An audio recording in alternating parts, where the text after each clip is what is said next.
Mzansi, welcome to it. It's Friday and it's looking like something absolutely special. Why?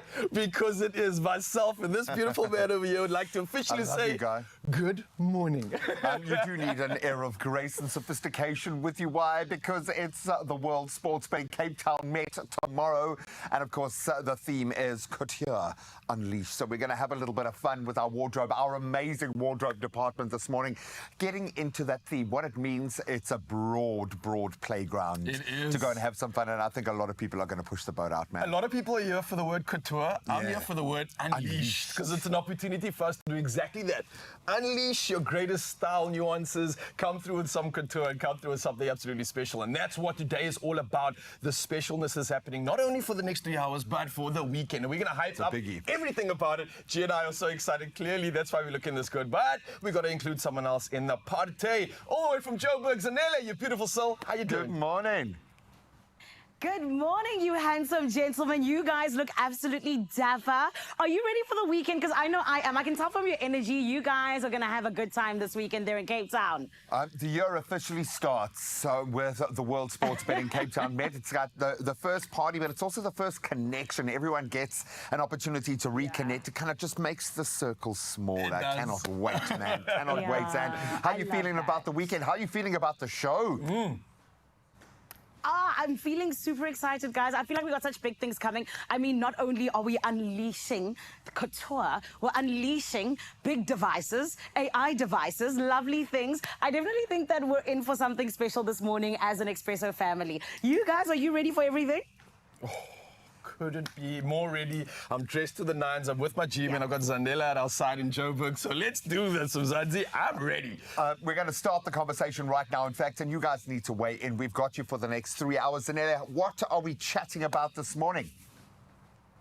Oh, yes, Mzansi, you know we always love to be with you on the screen, but we also love to hang out with you on the social media streets. So let's get into the Good Morning Post, shall we? This morning, we are celebrating the fact that the World Sports Betting Cape Town Met is upon us, and it is huge. It is not only about to set alight the mother city, but all around South Africa, because my lovely, you know those looks, they travel on social media, which is why we're coming to you. We want to know, in terms of this year's theme for the World Sports Betting Cape Town Met, which is Couture Unleashed. How would you interpret this theme? How would you put together a look? What would you use? What is the number one thing that would genuinely be in your look, you know, in terms of a dress, in terms of a suit, whatever it may be? Send us a voice note, 063-408-8863. All my friends send us, or rather use the hashtag Expresso Show all over social media. We want to hear it. We want to see it. Let us know. Right about now, let's get you up to date with what's happening all around the world. It's Aral with your news headlines. Thank you so much, Zanele. Yes, it's time for official duties, and starting with national headlines. Now, the expropriation bill, finalized after 5 years of public consultations and parliamentary deliberations, aligns land expropriation legislation with South Africa's constitution. Now, presidency spokesperson Vincent Magwenya says the law enables authorities at all levels to appropriate land in the public interest, and that's for purposes like inclusivity and resource access. Now, Section 25 of the Constitution allows the state to acquire property for public purposes with just compensation. Now, the bill replaces the Expropriation Act, providing a unified framework to guide expropriation procedures nationwide. Next up, South African film The Last Ranger, directed by Cindy Lee, has earned an Academy Award nomination for Best Live Action Short Film. Now, produced by 6 Feet Films and supported by Anele Mdoda, the film tells a compelling story of rhino poaching and conservation. Now, it follows young Lita, Liabona Mrkoza, who embarks on a journey with the Last Ranger, Kuselwa, otherwise known as Avumile Konkwa. Now, their adventure takes a tragic turn when poachers ambush them, leading to a battle to protect the rhinos and ultimately uncovering a devastating secret. Now, more Oscar news later in the bulletin. For now, though, we move to international headlines right now. And Italy's Interior Minister confirmed that Libyan Brigadier General Osama al-Masri Njim, detained under an ICC arrest warrant for alleged war crimes, was swiftly repatriated, and that was due to his social dangerousness. Now, Njim, accused of murder, torture and rape in Libya's Mitiga prison, was arrested in Turin but released on a legal technicality and flown to Tripoli via state aircraft. Now, the ICC and opposition parties criticized Prime Minister Giorgio Meloni's government, blaming politics, and noted that the government depends heavily on Libyan security forces to prevent would-be migrants heading to southern Italy.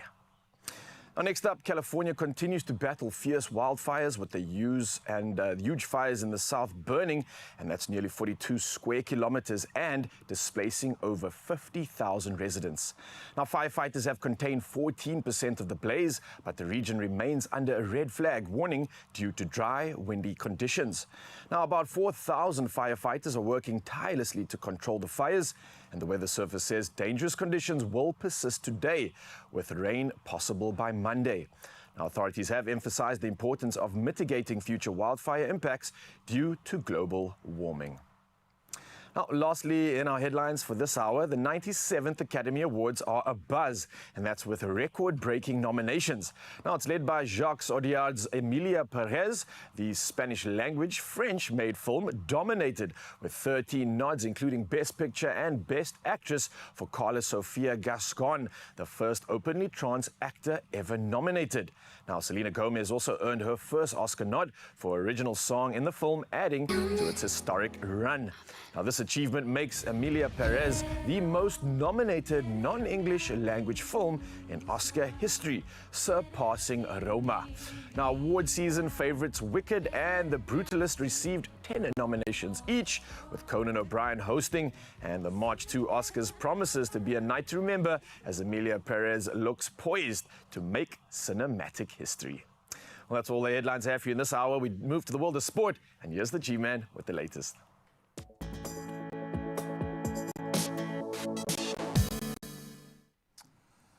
Don't worry, my friend, we keep it just as dramatic and maybe a little romantic if you're so inclined. Let's start with some football.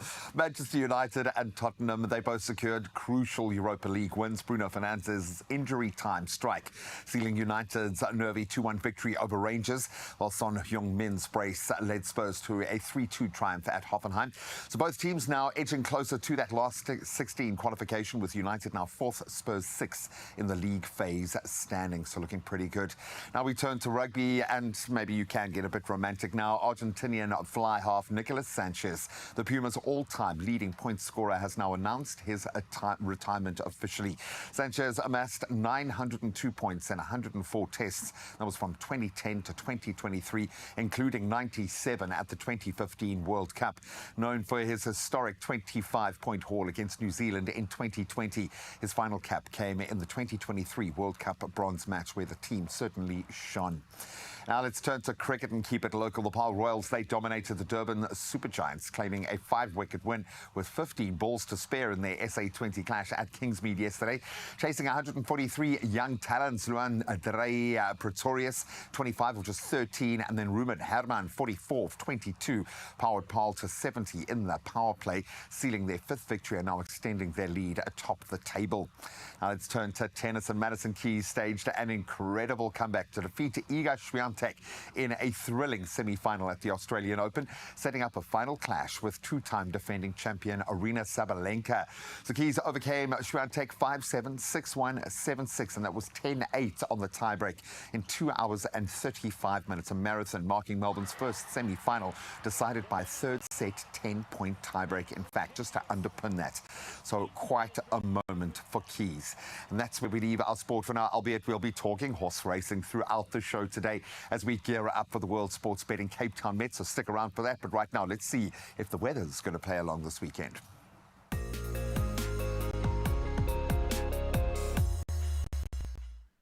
Let's have a look at that weather indeed, starting off with what the SA Weather Service has to say. This morning, heavy rain has caused chaos in parts of eThekwini Metro, making roads in Umbilo impassable and resulting in multiple accidents with minor injuries, unfortunately. However, the SA Weather Service has forecasted relief from the heavy rain starting today. Meanwhile, the Weather Service has issued a warning for extremely high fire danger in the central Northern Cape and Free State. A heat wave is expected to bring persistently hot temperatures to northern and eastern parts of the Eastern Cape, with extremely uncomfortable conditions in the northwestern regions until Monday. Please make sure that you take caution where need be, but we're still going to keep you up to date with anything else the SA Weather Service has to say. What we always ask you to keep us up to date with, though, is what your side of life is looking like. And in terms of that sunrise view, honey, we want to see it. And it is a huge shout out to none other than William from Virginia Beach, KZN, where it is a delicious 28 degrees Celsius. And William, you have done the Lord's work. This is absolutely gorgeous. I cannot actually put it into words just how stunning just everything is, from the water to the sky to the colors. There's red, there's orange, all these gorgeous things. Well done, William, and you have done your country duty beautifully. Now it's up to you, Mzansi. 063-408-8863. Please show us what your side of life is looking like indeed for that sunrise view. Right about now, though, let's get you dressed properly in terms of your temperatures. Here's what's going on.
Degrees today, no rain just yet. We will take it.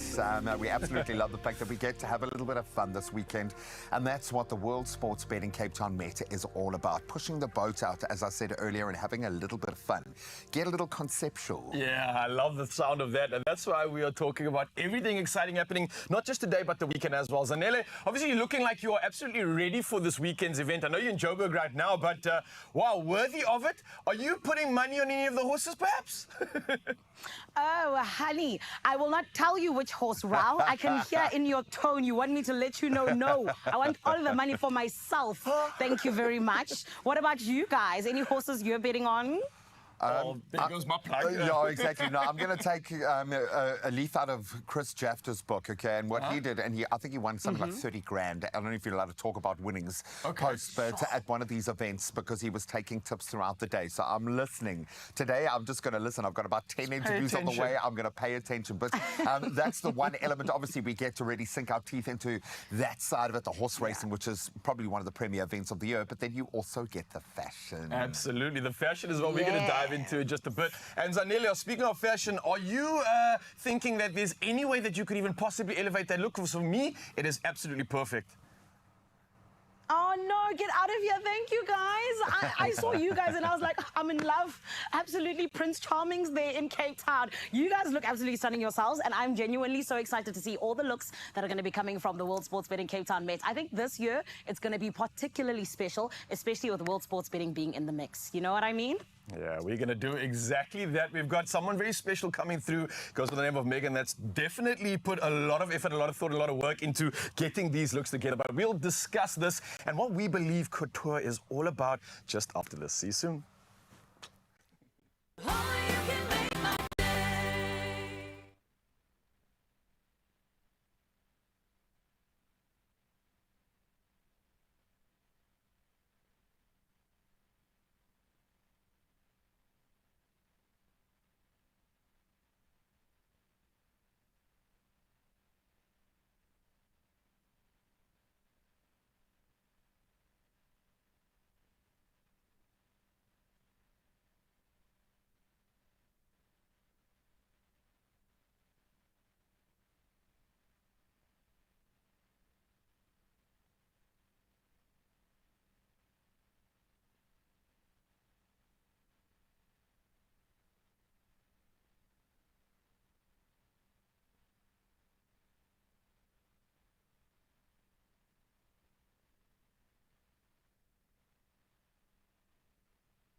It's my feel-good breakfast show.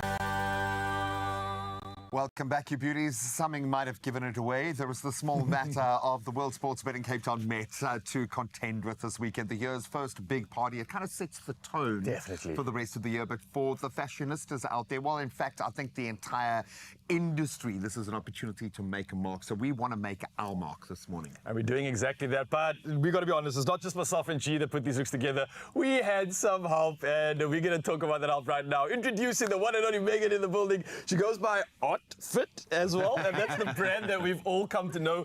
For the last few months, I've been blown away by what you've put together. And the way I feel right now, G, I don't know about you, but I'm feeling good, man. I absolutely love it. And I think you have your hands and your work cut out for you, and your hands full, and every other analogy, because we're a crazy bunch doing a lot of crazy things. And it's amazing how you are able to find the right mode.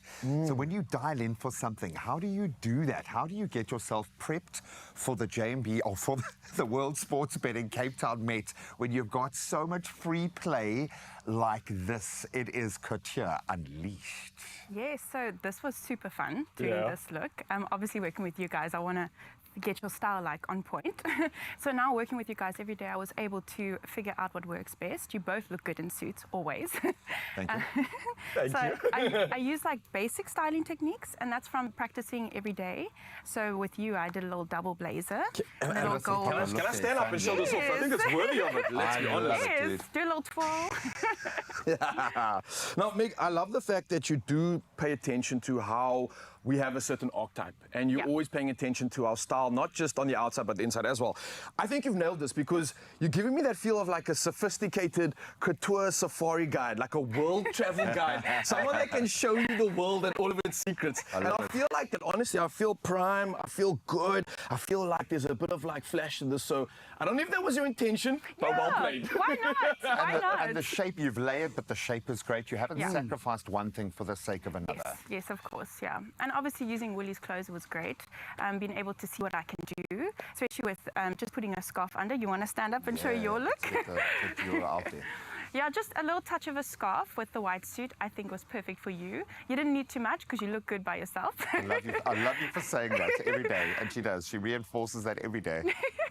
So just a little layering and just a little bit of color, I think it made everything pop. I think you're kind of playing on the climb and rise of G's sort of new model, because this is giving me his little nuances of Richard Nisi, which you nailed on the runway, and this is playing into that style which really like made G evolve even more this year, which we didn't think was even possible. It gives you a level of confidence. Now, there is something about, and it's little sensibilities for me. You didn't have to, as I've said this morning, push the boat out too far to be able to take it into that couture or that conceptual kind of space. What tips do you have for those that are looking at their wardrobe now ahead of this weekend going, how do I go there? How do I unleash myself?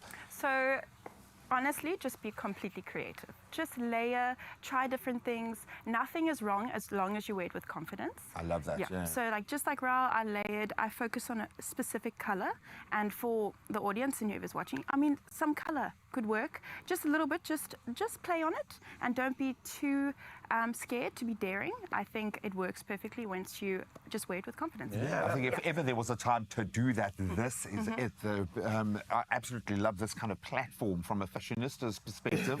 An opportunity, to go full other side of the spectrum, but you can also just have a little bit of fun, be playful. Literally just that, and it looks like someone's doing that right now. One of our favorites, Zanele up in Joburg. Josie, what do you think of this look, by the way, Meg? What are your thoughts on the couture and the feels here? Zanele obviously mentioned that she's feeling good, definitely looking it too.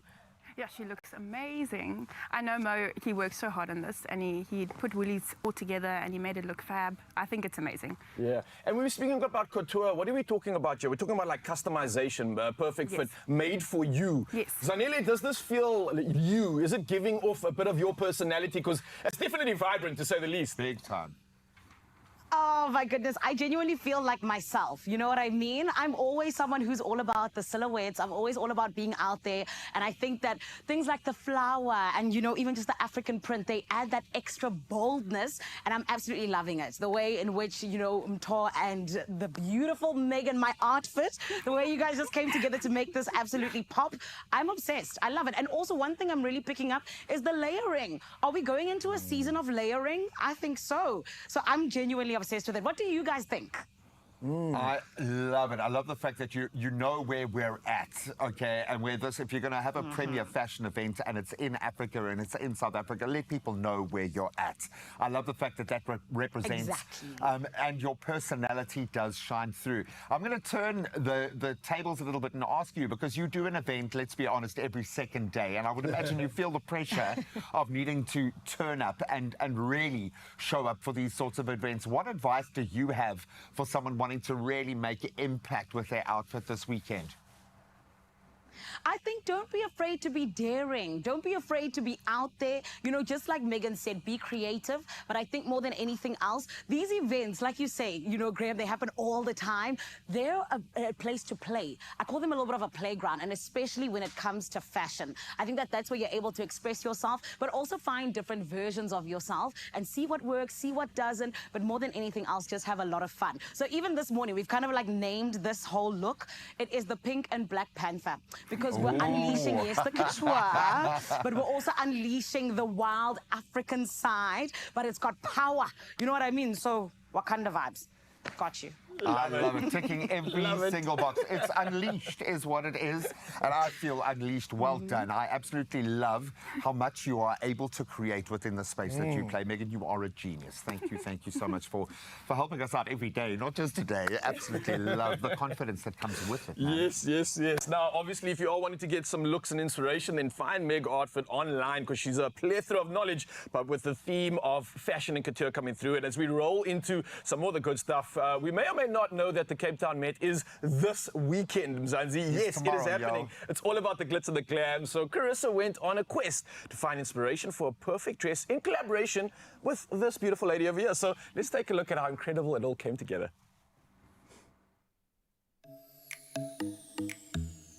Hello, Expresso fam. We are gearing up for one of the most anticipated calendar events of the year. Now, it's not only about the horses, but also about looking our absolute best, baby. I'm talking about the World Sports Betting Cape Town Met, of course. Well, first things first is that we have to draw inspiration. So we are at the best of the best. It is Studio 47, where you find the most quality and variety of fabrics. And we're here to meet Megan from Outfits, my designer that's going to make sure that I look top-notch. Hello. Marissa, hello. How are you? Good, a little bit nervous, but I know I'm in good hands. Yes. Let's talk all things mix. I'm so excited. I'm so excited. Okay, the theme this year is Couture Unleashed. Yes. Please tell me what that means to you. For me, it's just something completely unique, completely different, never been done before, and appeals to you. I was thinking of like what colors work with you, especially working with you on the show. I know what colors work with your skin tone, what you look fab in, and I found that these stood out to me. Something a bit more playful, a bit more mesh, and we definitely want to go glam. Are you ready for that? I was born ready. I've been waiting for a moment to step into what I was made to be, which is my glamorous self, so let's go.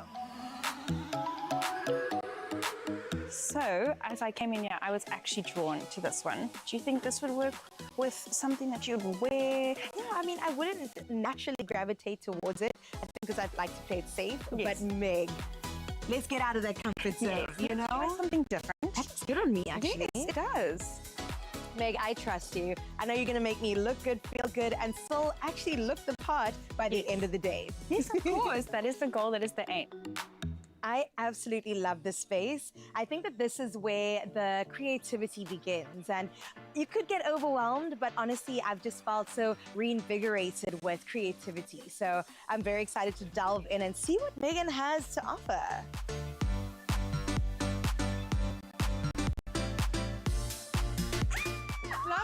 Love it. I absolutely love this, Meg. My It speaks to goodness. the kind of silhouette that I'm into, right? But for the Met, I think let's take some inspiration. I don't think this is it. I think we need to go next level. You're going to be talking a lot. You're going to be presenting. We need to keep it open here. You need to be the star, but also have something dramatic. And I think at the bottom, this is what I feel would work. Something dramatic and something that emphasizes your waist. Ooh, Yeah. something different. I like it. I love the sleeves. Yes, gorgeous. I really like this brown dress. It's very different. It's a new direction. The pink gown on top that I added, I think that adds a little pizzazz, and I think that's a really nice way to look at layering, and I think we can work on something like that. So I don't think this is the one, but we are definitely in the right direction. I would agree. Wow. Yes. This is extra. A little bit extra. Yes. The red color as well, the asymmetry. Yes. I love a sleeve, I love a Yes. shoulder. Yes. He's got both going. Got both. I think this red dress is really great. It's so different. It's something that Carissa could definitely wear to maybe a dinner, maybe even something a little bit more of an event. I don't necessarily think this is the one for the Met, but you know what? I think the off-the-shoulder is something that makes this dress the best. Meg, this has been fun. We've got the inspiration that we need, and now it's all about putting our heads down and really putting something magnificent together. Now, for the big reveal, make sure that you give us a follow. You can find us at Expresso Show, and then for all the sporting, betting, and fashion action, make sure that you give a World Sports Betting Met a follow too, and we'll see you on the day. Yep, the World Sports Betting Cape Town Meta is upon us. As we've said, it kind of sets the tone. So when you do show up, you want to show up. And I think she looks exquisite. We've seen, well, most of the finished product with the hat and the embellishments, absolutely exquisite. Yeah, man. you know that if you want to see that final, then you're going to have to head over the weekend, get your tickets, and make sure you get to World Sports Betting. Take lots of pics. Incredible event taking place. It's the Met, and it's every opportunity for you to just dress up and make an occasion out of it right now. So I wanted to actually ask Zanele, I don't know if you're still around, but what did you think of Zanele? Zanele, what did you think of Carissa's look now that we got a little first-hand behind-the-scenes opportunity? I am obsessed. I am absolutely obsessed. Like, Megan, you are killing it. And I feel like, you know, tomorrow's just going to be a huge celebration of what couture actually is in Cape Town. And I genuinely feel like the ladies just came together to really pick something beautiful. I can't wait to, like, see it there at the actual World Sports Betting Cape Town Met, guys. I think it's going to be absolutely incredible. Don't worry, the gentlemen take a back seat tomorrow. Ladies, it is your opportunity to shine. And of course, we've still got you and getting the party started for the next couple of hours. And Ellie, what's coming up next? Oh, we've got so much on the way, Mzansi. This is why you need to stick around. First and foremost, I cannot wait to see Sweet Lionheart's interpretation of Couture Unleashed. It is going to be absolutely everything and more because honestly, Couture Unleashed in a cake. Come on. We're about to see magic. It's going to be amazing, so stick around for that. And there's a whole lot more coming up right here on your Feel Good Breakfast Show. Do not go anywhere. We're just going to take a short, small break, and we'll be back after this. Only you can make my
It's my feel good breakfast show. Oh, yes, Mzansi, welcome back. Your Feel Good Breakfast Show. We're feeling so good ahead of all the magic happening this weekend, but right now, we've got something to plug you in on because, of course, JP Sebastian's in the building. Yes. Mostly. How are you, bro? I'm half in bed. I got like one thigh on the bed still. What? Don't worry. No one needs seen much of that. Bring that thigh along into the studio right now as we talk about something that I think we're going to want to roast up, especially when it comes to the movies that are out now. Roasted thigh. Okay, Yeah. let's go. Enough with the innuendos. Movies. Movies. I want nothing innuendo. Okay, so first title, we're going straight into it. The Day the Earth Blew Up. Bro, what is this? Isn't that A horror? poetry? Isn't that poetry? And look at those stars, dude. These are the classics. These are the gods of Daffy comedy. Duck is showing up. What? Daffy Duck and Porky Pig. These are my bros, dude. Like Daffy Duck, an inspiration my entire life. As you can tell, like I'm Daffy to the max. So what's going on here, man? Well, it's cool to see a Looney Tunes. Like all we've seen, obviously, these years is Pixar. All we've seen, obviously, is like Disney doing Moana stuff and whatever. Yeah. We've seen Universal. We've seen Shrek. Okay, Shrek's way old, but you got the Wild Robot, whatever. Where's the Looney Tunes been? Where they gave us Space Jam and it's sorry, Oh, Daffy Duck had his whole butt out. Like, gonna be cancelled for this. Oh, this is shenanigans. It's you need more bums. This is what cartoons need, just stupid bums. Daffy Duck saying, I barely know you, as an alien tries to eat him by the Bro, time. this is just reminding me of everything I engaged with as a kid. It was crazy, it was I'm glad, wild. I'm it glad was... you were sophisticated enough to engage with Looney Tunes. Yeah, I was laughing, I was cracking myself is the analytical term.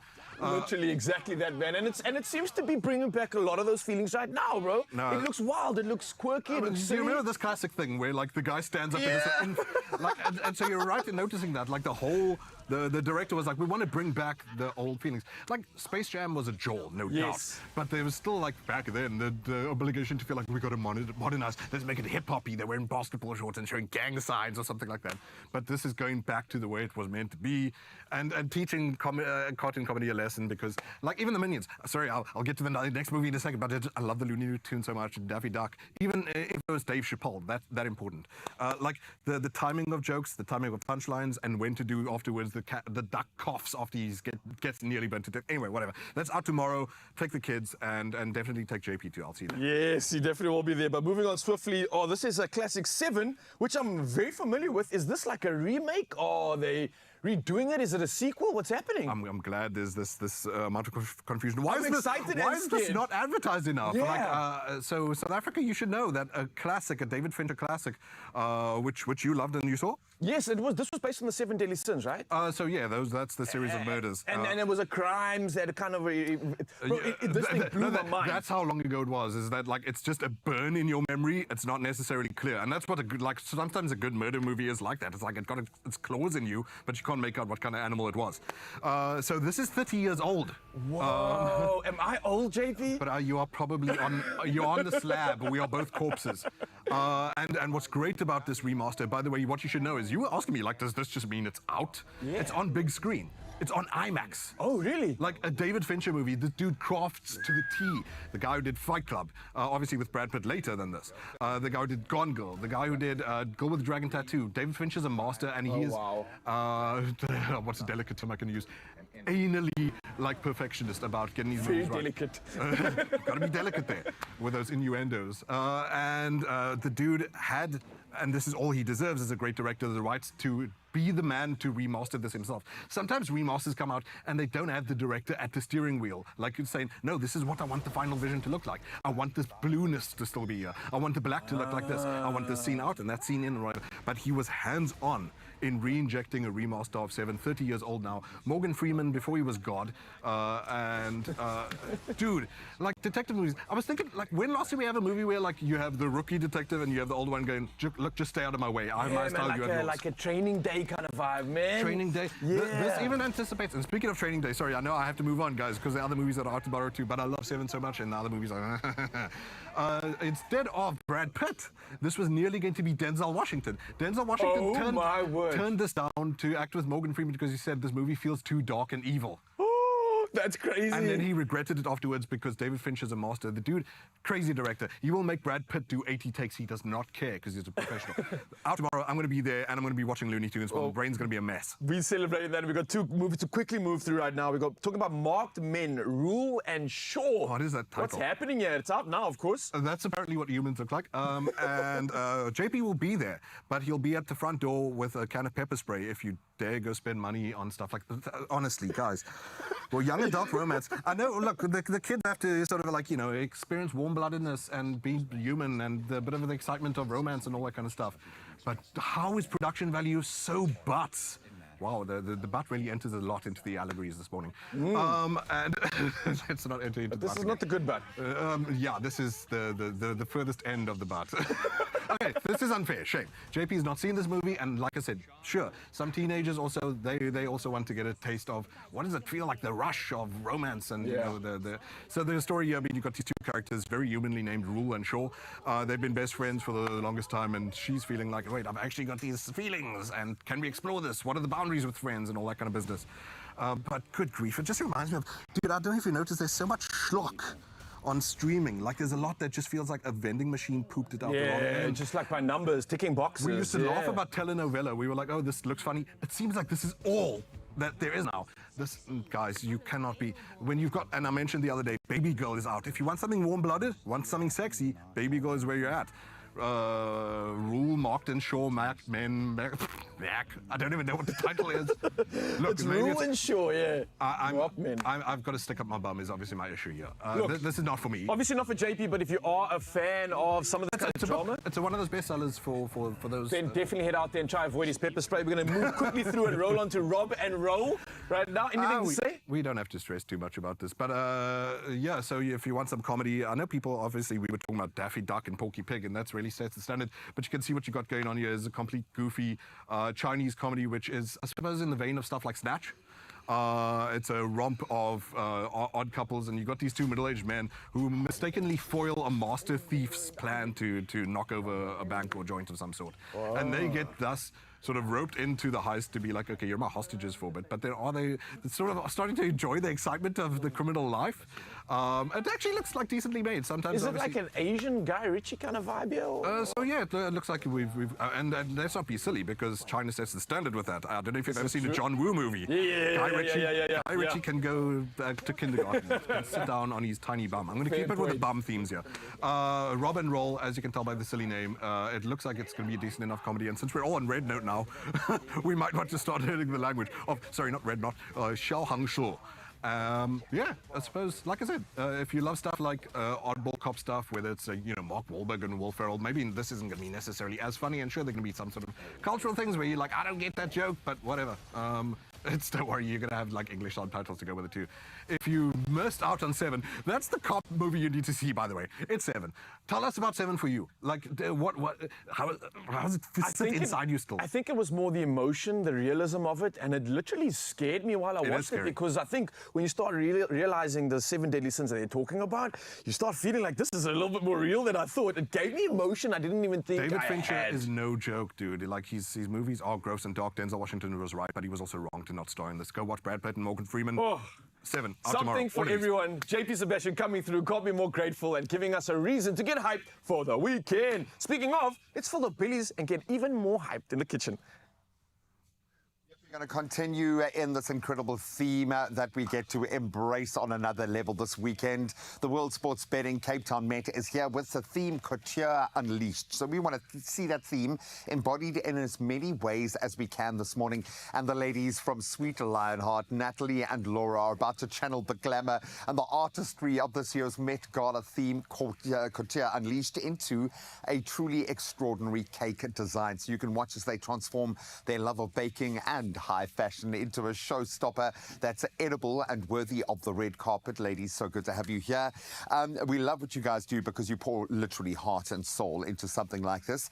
A bit of a merger happening here, and I would imagine a great opportunity for you guys to show your creativity, but also a little bit of a nervy situation to be in, because you're taking kind of that more conceptual, that crazy out there space within fashion and taking it into the baking space. So talk me through, if you will, what inspired you, how did you merge the two worlds of cake design and the artistry of fashion? Okay, so with our design this year, we decided to go with something that was a little bit out the box and just creating drama. We drew inspiration from the Cape Town Met poster itself. So you can see the color scheme that we did. We tried to create really cool like silhouette and like a shape, and then just bringing in jewel tones and flow of fabric and stuff like that. Like you say that like it's just so easy to do when making a cake. So can I start with like where my knowledge of cake design and making begins and ends? The piping, okay? That's pretty much as much decoration, but the way you guys do it is on another level. How do you achieve that level of uniformity when there is such a clear graphic design? It's not like you've got one color which you can just sit and you can... It's very finely done. How do you achieve that? Do you have any tips for the bakers out there wanting to achieve that sort of level?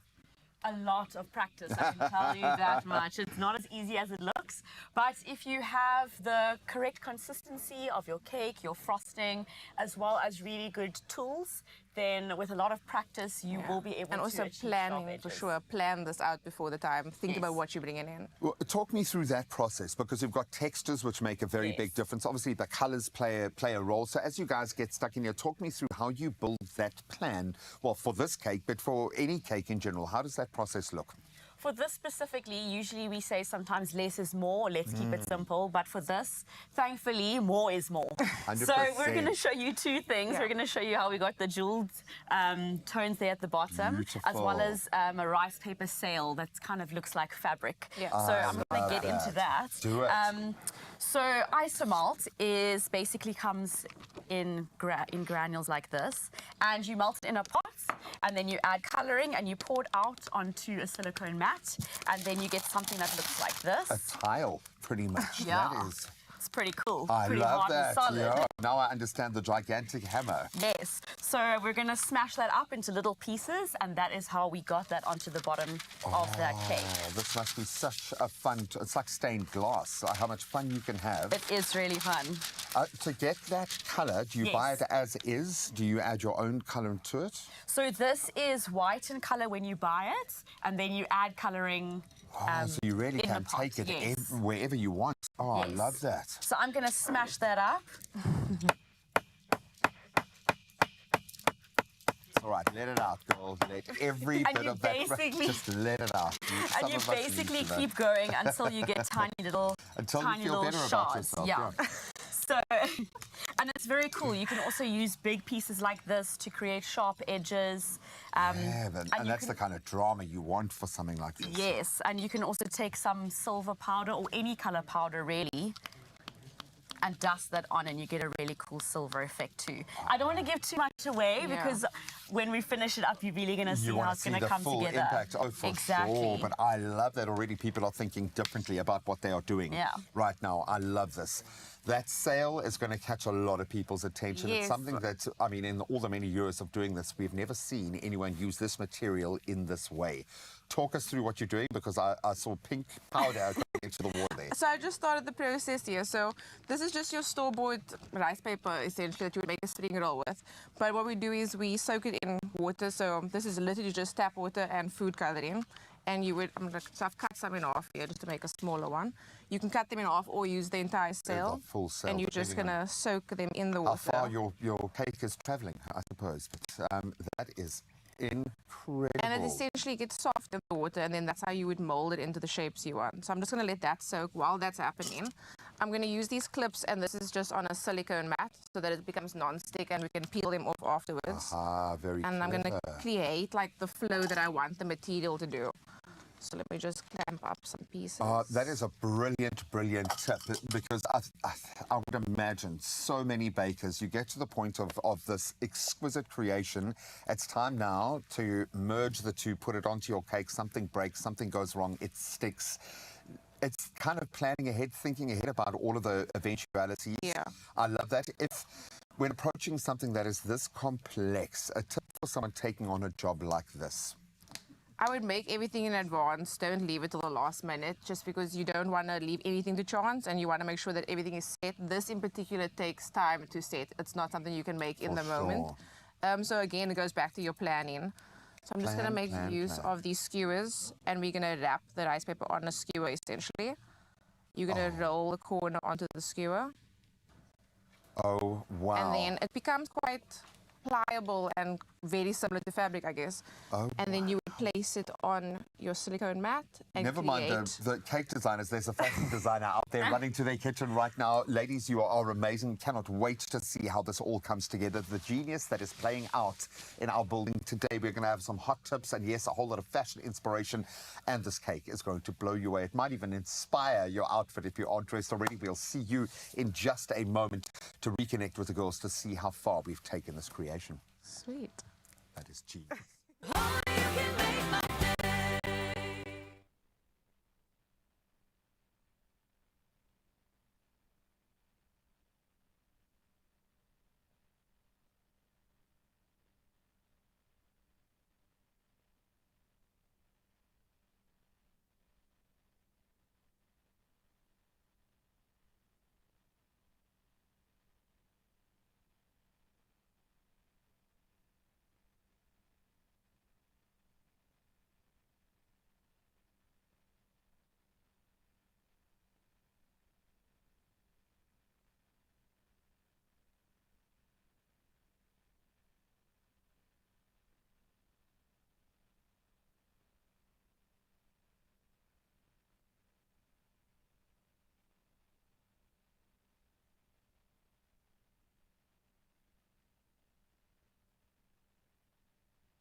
It's my feel-good breakfast show.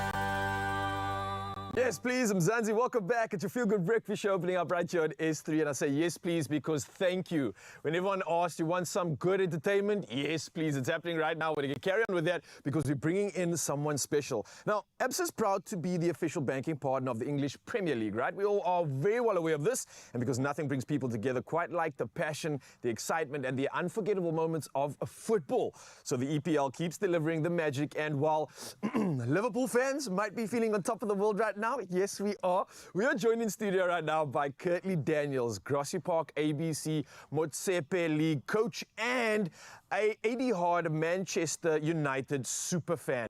And let me tell you, there's a couple of them out here in the studio, so they in small numbers celebrating right now. But Curly, welcome, man. How you doing? I'm doing well, thank you. Yeah, Thank you. and I love the ode to the classic gear over here. Very, very cool stuff. This was in a premium time of Yes, United, correct. right? Like late 90s? Correct. 1998, it was the premier time of us, yeah. So you've been supporting them for a few decades now. When did it start and how did the passion for United begin? I can confirm there was no father influence. That's the norm though, yeah. It is because my father supports Newcastle. But I loved what the club represented. I think it gave us youngsters a chance when they promoted Ryan Giggs, Scholes, Beckham, and everybody looked at it and was like, I want to be the next one. And that is what United represented in the Premier League, promoting a lot of youth through very, very early. So definitely that was something that got my attention and was like something I want to support. And I'm a staunch Manchester United supporter, definitely. Yeah, man. And I think of like also growing up, being obviously a Liverpool supporter, the strength and the rivalry that United would bring, it was huge. We would look forward to the game so much. And I think of United back then, seeing United right now, obviously in the position they in. If you were Ruben, let's say, what would you do differently? How would you manage United, seeing that you have first-hand experience, man? To be funny, I don't think I would change anything. I think he's doing a fantastic job. I think United lacked the DNA post-Fergie. I think he applied what he wanted to apply. He had his way, and it was his way or no way. And I think that is what United lacked. Moyes didn't have one. Louis van Gaal didn't have their DNA. And I think Amorim, he has his DNA, and it shows. There's glimpses you can see when we drew with Liverpool. We beat City at the Etihad. We beat Arsenal in the FA Cup. So there's glimpses of it. It will take time. Tactically, I think he's one of the best. I know the Liverpool supporters are flying at the moment because they have somebody who's doing very well. And I think United has it. It will just take time. It's a building phase. I know it can take long, but I think give us a season. Next season, maybe give us a season to get closer to the top four. And then I think Amorim is going to come out flying because you can see the glimpses. And it's something to be excited about. The DNA is good. He's tactically very good. He knows what he wants. And you can hear how he speaks to the media. He knows what he wants from the players, what he wants out of the players. And it was shown last night as well with Bruno's late winner. The never say die attitude is coming back. We're fighting a lot more now, which is good to see. And You're referring to the Rangers game, of course, right? Yes. Yeah, that was sure. and you think that these things shouldn't happen overnight, but yet already there's some success coming through. So truly wishing that you guys do find that formidable form once again. I don't think it's going to take too long. How important is that DNA, though? I mean, you're a coach yourself, right? What sort of coaching are you involved in exactly? So I'm coaching in the second division, coaching seniors, and it's also we're trying to win promotion to the national first division. So obviously it's a results based. So you watch a lot of football. You're watching the tactical approach, and you're trying to apply the same there into what you're doing to try and get the best results out of it. For sure. And do you ever find that coaching you coming out in the fatherhood role that you now have as well? Obviously, with your beautiful son that you have, do you think that he'd be someone that you'd love to incorporate into the world of football as well? Definitely. I think when he was 3 months in the tummy already, he was doing some drills. I was already telling him, okay, you have to dribble with your right foot, dribble with your left foot. So, Did you feel the kicks on the belly? Were laser shots and good curls, finesse? For sure, no, it was definitely laces. I can see he has a strong foot on him, so I'm excited to see what the future holds for him. There's no pressure, obviously, but I can confirm the moment he can take his first steps, he's going to be dribbling in the garden. I have Old Trafford going there. I bought some goals for him as well. So sometimes I'm just telling him kick the ball, and then I'm making like he's celebrating in the street for the end. So it is going definitely. No, work on that celebration. It's important. We need the next Ronaldo from you. Okay, Lee, thank you so much. Quick predictions for this weekend's game against Fulham? A tough one. Away from home, Fulham is good at home, but I'm sure we can come out tops 2-0 United. Woo! Currently, I wish you nothing but the best of luck, man, so you can climb the ladder and reach that formidable form that you once had. United is a prestigious club, and I hope to see it once again. Thank you for coming through, though, getting us hyped up for the weekend as well. Wishing you nothing but the best of luck for your team. Hopefully, first division status soon. Keep pushing, and for you, obviously, Mzansi, Manchester United fans, you guys are truly some of the most passionate out there. Honestly, you really, truly are. And I think Kurtley's love for the game and his team is nothing short of contagious. Now, with him by my side, I'll feel more than ready to take on the EPL. So, what I love about football, it's not just a sport. It's about heart, determination, and the incredible connections like we're having right here. And that's where we get to build both on and off the field. Kurtley, thank you so much, man. Good luck. Thank you. A whole season ahead, a myriad of possibilities. Absa, official banking partner of the Premier League. Well, with United winning last night, you might be feeling like a winner. Let's build on that feeling, shall we? Panda Pusher play Powerball for a life-changing 103 million rand in the jackpot today. At least that's the estimation. It is big. You can get your tickets right now in store. Well, not right now in store, but later today. You can do it right now on nationallottery.co.za. That's online. You can use their mobile app. You can use your own cell phone banking platform, or you can go old school, dial *120 *7529# for USSD. Try them and just do it. Take your shot. We have posted all of those details on the Expresso social media pages, so go and check them out then. Panda Push or Play Powerball for an estimated 103 million rand in the jackpot today. It's your chance to win big. So please play now and good luck. We'll see you on the other side of this.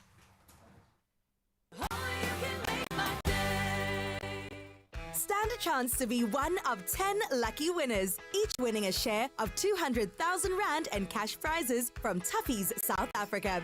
Simply buy a pair of Tuffy's school shoes between now and 14 February. Then WhatsApp your proof of purchase to 087 250 0811 or buy directly on tuffys.co.za and fill in the form to enter. Competition closes 14 February. T's and C's apply. Tuffy's, for every kind of tough.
It's my feel good breakfast show.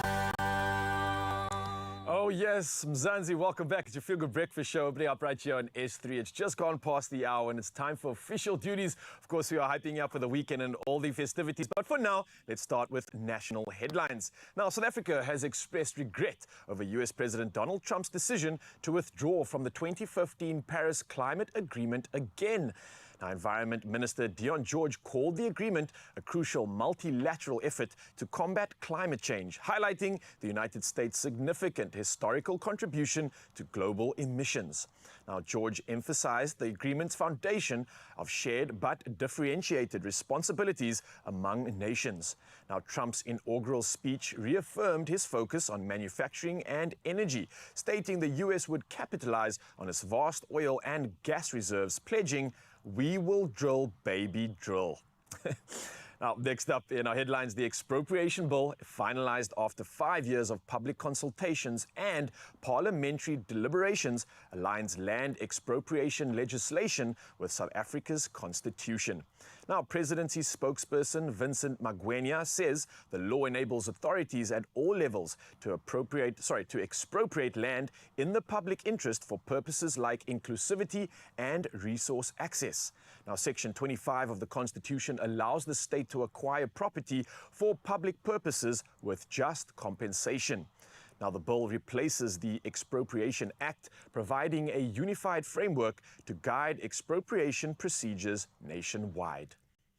Now, next up, we move to international headlines, and the World Trade Organization warns that a trade war involving retaliatory measures would have catastrophic effects on global economic growth.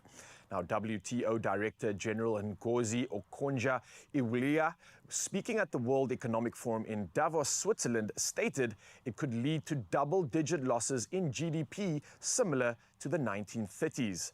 Now, she was addressing US President Donald Trump's threats of a 10% increase in important tariffs. Now, meanwhile, China's Ministry of Commerce expressed a willingness to collaborate with the US to promote stable economic and trade relations, emphasizing that tariffs harm both countries and the global economy. Next up, Italy's Interior Minister confirmed that Libyan Brigadier General Osama al-Masri Njim, detained under an ICC arrest warrant for alleged war crimes, was swiftly repatriated due to his social dangerousness. Now, Najim, accused of murder, torture and rape in Libya's Matiga prison, was arrested in Turin but released on a legal technicality and flown to Tripoli via state aircraft. Now, the ICC and opposition parties criticized Prime Minister Giorgia Meloni's government, blaming politics, and noted that the government depends heavily on Libyan security forces to prevent would-be migrants heading to southern Italy. Now, lastly, in our headlines, something quite interesting to say the least. Now, Mittens, an 8-year-old Maine Coon, became an accidental frequent flyer after a mix-up left her cage on a plane. Now, booked from Christchurch to Melbourne, Mittens' journey stretched into a 3-flight saga when the Air New Zealand plane returned to Christchurch with her still aboard. Now, owner Margot Nias waited anxiously at Melbourne Airport, only to learn her beloved pet was back in New Zealand. Now, ground staff alerted the pilot to turn on cargo heating, ensuring Mittens' comfort despite the mishap. Now, finally reunited, a relieved Margot described Mittens' ecstatic cuddles as the biggest of all time. Now, though not the smoothest start to their new life in Australia, the feline adventure ended with love and lots of prrrs. With that, I'll leave you with the rest of the headlines. Here's G-Man with all things sport.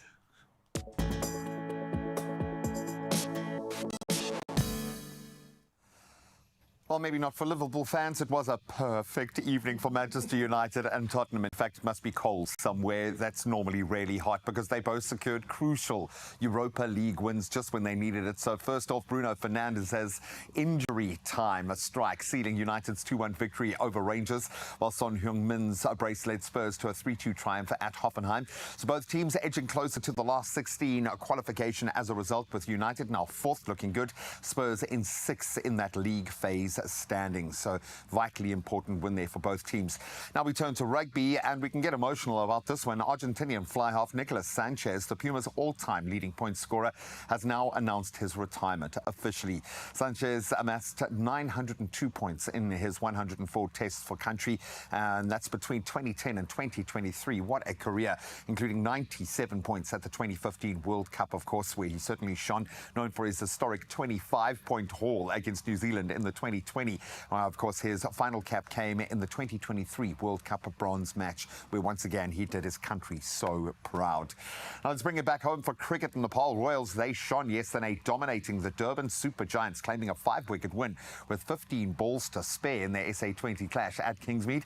So chasing 143 young talents, Luandre Pretorius, 25 of just 13, and then Ruben Herman, 44 of 22, helped to power Paul to 70 in their power play, sealing their 5th victory and now extending their lead atop the table. Really do look strong. Speaking of which, we turn back to the year's first big Grand Slam, and Madison Keys did the business yesterday. She staged an incredible comeback to defeat Iga Swiatek in a thrilling semi-final at the Australian Open, setting up now a final clash with the 2-time defending champion Arina Sabalenka. So Keys overcame Swiatek 5-7, 6-1, 7-6. That was 10-8 in that final tiebreak in 2 hours and 35 minutes, marking Melbourne's first ever semi-final decided by a third set 10-point tiebreak, a marathon. And you can see it on the faces of both players, but it bodes well for a historic final as well on the ladies' side of the draw. And that's where we leave our sport for now. We'll be getting into the horse racing in just a moment, so stick around for that. But right now, let's see if the roads have woken up.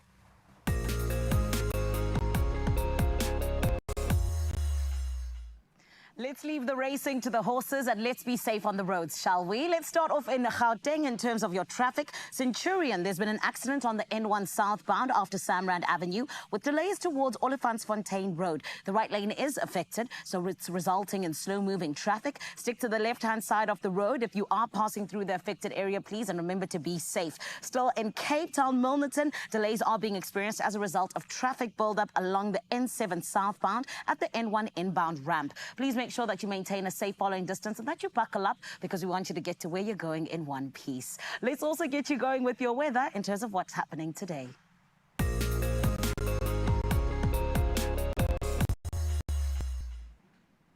In terms of our weather, heavy rain has caused chaos in parts of the eThekwini metro, unfortunately, making roads in Umbilo impassable and resulting in multiple accidents with minor injuries. However, the SA Weather Service has forecasted relief from the heavy rain starting today. Meanwhile, the Weather Service has issued a warning for extremely high fire danger in the central Northern Cape and Free State. A heat wave is expected to bring persistently hot temperatures to northern and eastern parts of the Eastern Cape, with extremely uncomfortable conditions in the northwestern regions until Monday. Please make sure that you take caution where need be. And remember that we've always got you when it comes to this update, so we will keep you up to date with it. But what we want to be up to date with, like I said earlier on, is your side of life. What is it looking like, that sunrise view? It is a beautiful one coming through from Crystal, from Bloberg Beach. That is 34 degrees Celsius this morning. Absolutely stunning. The sun is in fact shining. There's nothing to take away from it. No clouds, my love. It is only all about the sun, and I am obsessed. It is indeed summer in South Africa, and I think we just need to savor all of these really hot days, okay? We're going to miss them soon enough, but thank you, Crystal. And Mzansi, it's up to you to come through. 063-408-8863. Show us your sunrise view so we can show the rest of the nation. For now, let's get into your temperatures right here on Expresso.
whether the sun is setting.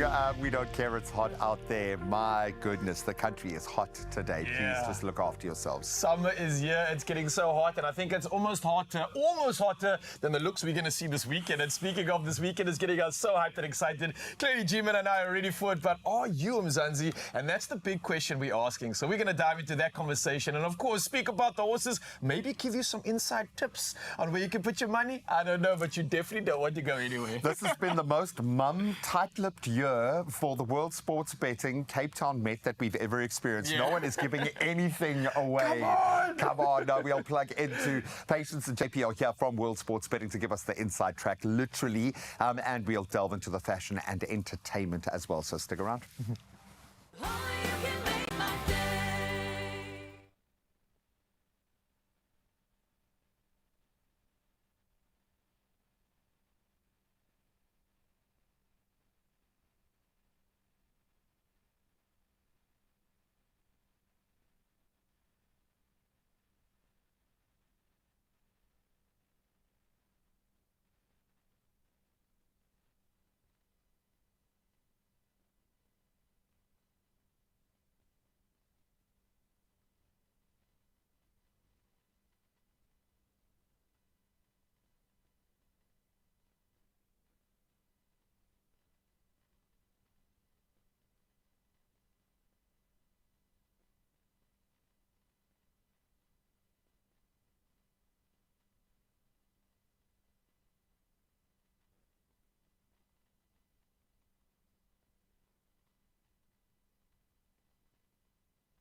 It's my feel good breakfast show.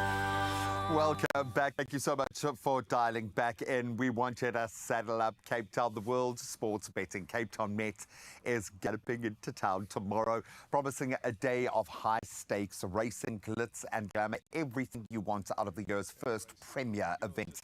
We've got the inside scoop with us right now with world sports betting reps Patience and Tebe and Reno Duplessis, who are here to kickstart the hype. Now, the hype started a while ago. I would imagine the hype is in the airport right now with a lot of suit bags and a lot of dress bags. So spare thought. All the best, guys, for this weekend. We know it's massive. We know how much effort you put in, because this isn't just about one event. This is about the ecosystem of racing in South Africa. All of the punters who get supported through that, the whole country is interested in this race and interested in what people are going to wear. Patience, I'm going to start there because this is kind of the fashion platform. The first big one, Couture Unleashed, captivates us this year. Talk me through that theme and how you would see that coming to life in the outfits that are going to be worn tomorrow, because it's going to be spectacular, I think. Top of my head, if ever there was a time to suffer for beauty, yes, this would be it. Yes, girl. Go big or go home. Show off every single element that you really want to. it's not about comfort for me this time around. It's about making a statement, being bold, being vibrant. So I'm going for like velvets, feathers, flowers, gloves. There are going to be a lot of hats. And hats. Oh, yes, for sure. The and fascinators will hats. be out. And even for the gents, I'm like, put a little bit more effort. I'm very happy with how you guys have translated couture for me today. So I'm like, absolutely, bring it on. And work in a partnership if you can, because it's going to be tough. If you want to earn a best dress tomorrow, you're going to really have to step up, stand out. It's going to be amazing. The most pressure, I would imagine, when it comes to people having little sideline conversations, on you now when we talk about the predictors and the incredible lineup of horses, the athletes that are going to be competing. What tips do you have for punters, for those that really do have some skin in the game? How do we approach the World Sports Betting Cape Town Met? The beautiful thing about a day like the Met is, yes, of course, you can learn a lot by going and studying form and, going and reading up on every horse and looking at the last couple of races. You can, but there's 12 races on the card. Yes. You don't run on a Met day if you're not a good horse. So you can rest assured that every single horse running there on tomorrow will be a good horse. So I always say to people, look, you've got two ways to do it. You can either study, and then be frustrated anyway, or you can just choose the pretty one that, you spoke to me, and you've probably got as good of a chance to get it right on a day like the Met, Exactly, because like you say, all of those horses, we are talking highly rated, bona fide winners coming off the July, a couple of places there, some massive names on that list as well. I'm loving the fact that no one wants to talk about it because everyone's like, nah, I've got my inside scoop. I'm not going to let it out the bag. What I can say is, the favorite coming into tomorrow's race now is a horse called 8 on 18. Which is a 3-year-old. It's not normal for 3-year-olds to get into a race like the Met, but when they do, they tend to do quite well at that age. So I've heard quite a lot. I would say 8 and 18 is a good horse. And then if you're looking for a little bit of a bigger price, there's the only filly in the race actually against the boys is a horse called Red Palace. Who I think is a very big runner as well. Yeah, that got the stamp of approval. Girl's going to shine tomorrow. Exactly. A lot of people are going to shine tomorrow. We have expectations when it comes to the Met. The fashion is one of them. The unmatched racing is another. The entertainment sits on that list. How have we unleashed the entertainment this year? I'm very excited that we've gone so big this year with Grammy Award-winning Zakes Mantwini on the lineup. Brilliant. I think with everybody's bestie, Her Majesty, the Queen of the Dance Floor, DJ Zinhle, and some international hit makers, Neon Dreams, and one of my favorite bands, Good Luck. So I just feel like the idea is to make sure that after all the races and excitement, everybody is to take off your shoes and party hard because we've got up until midnight. I love that. Win or lose, you can either get your commiserations or you can celebrate your winnings. I love that.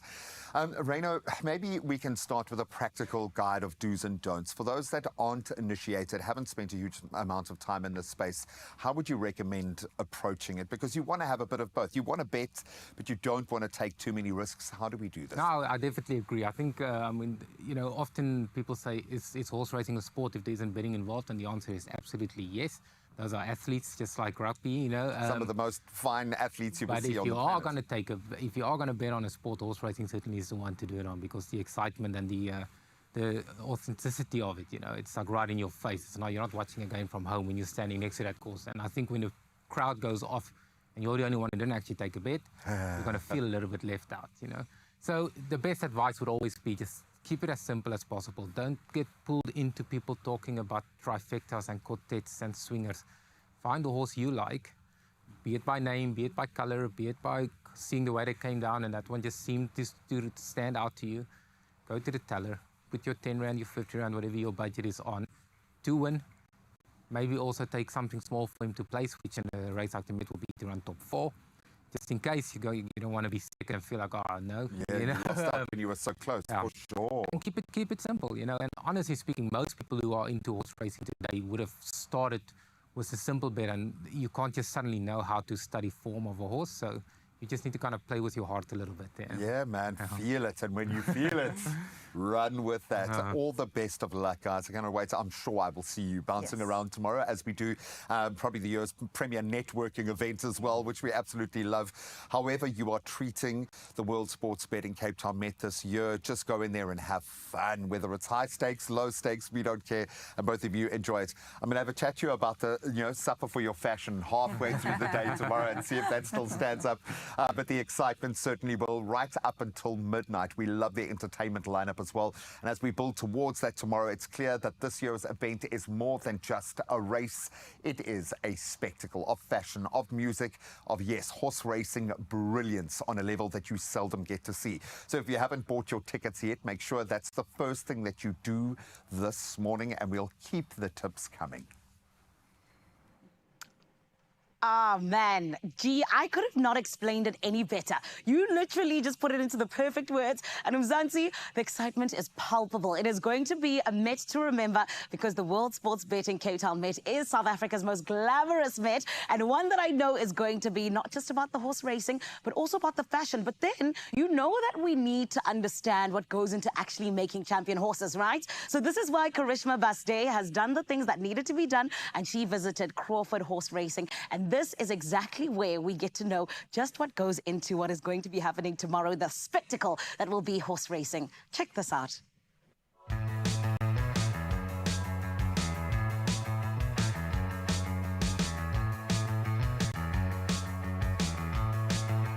The World Sports Betting Cape Town Met set for January 25th is one of South Africa's most prestigious horse races with a blend of racing, fashion and entertainment. Today we shine a spotlight on the dedicated team at Crawford Racing who invest months of meticulous training in preparing their horses for this prestigious event. What goes into training a championship horse? It really comes down to fine details at the end of the day. Group ones, you can't really have any room for error. Your preparation into the races needs to be flawless. Can't have any soundness issues. Really got to get them 110% at the right time for those kind of big races. So championship horses, in my opinion, they've always got the ability. They know what it takes and they know what they need to do at the end of the day. So it really comes down to the fine margins as a trainer of just getting absolutely everything of your horse on the day. With Oriental Charm at barrier 3 and Zapatias at barrier 17, how do you go about strategizing their races accordingly?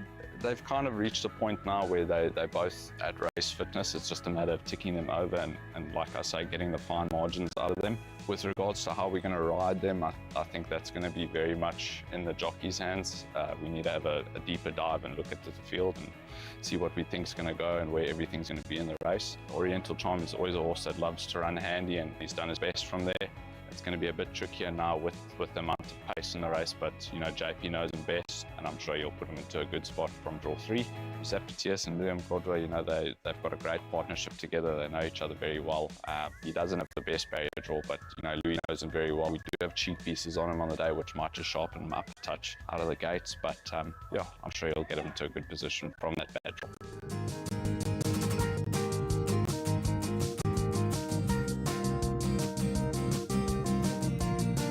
What made you want to pursue a career as a jockey and where did it all begin for you? Yeah, my father was a groom, so I was actually born in racing up in Joburg.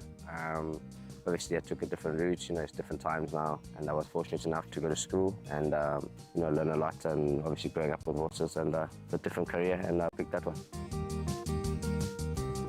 Can you describe the most critical process of your pre-preparation for a horse? With the horses, obviously, as a jockey, you have to listen to your trainer. They give you instructions on how to prep the horse.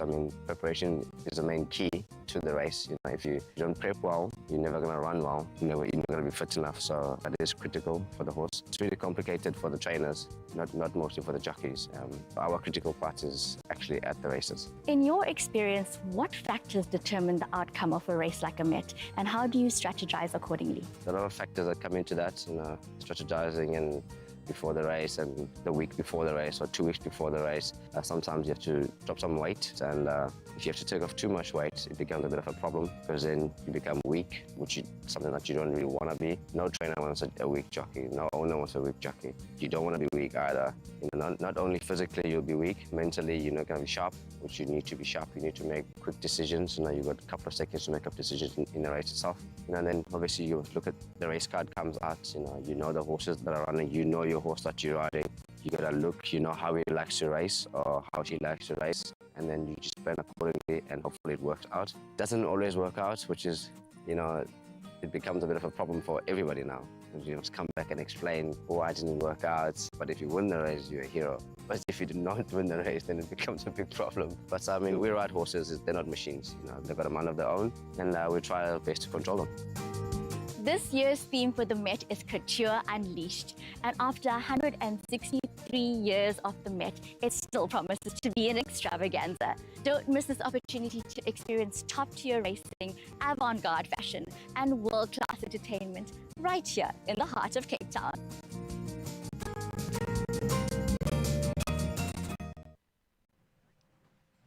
Oh man, Karishma got all of the info we needed. Now we know what it takes to make a champion-winning horse, okay? And tomorrow we're going to be seeing which one comes out on top at the World Sports Betting Cape Town Met, and I cannot wait. I hope you're excited as well, no matter where you're going to be, because remember, even if you're outside of Cape Town, it's still going to be on the television.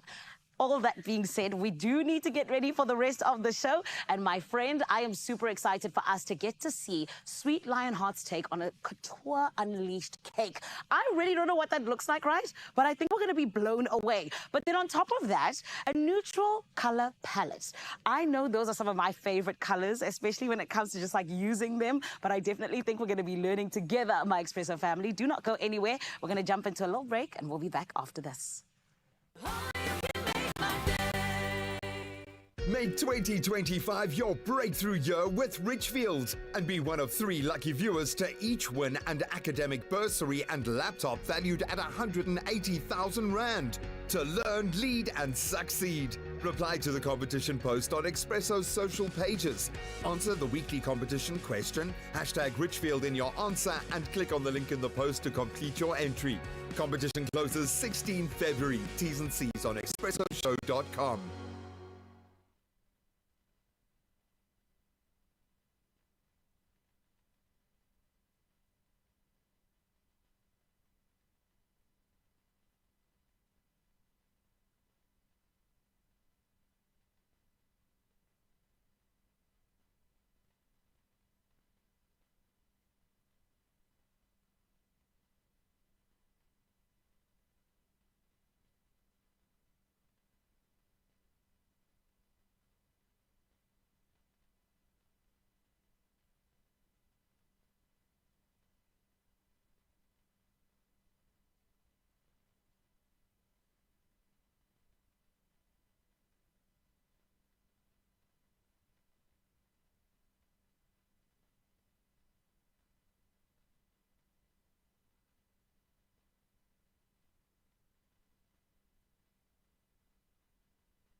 It's my feel-good breakfast show.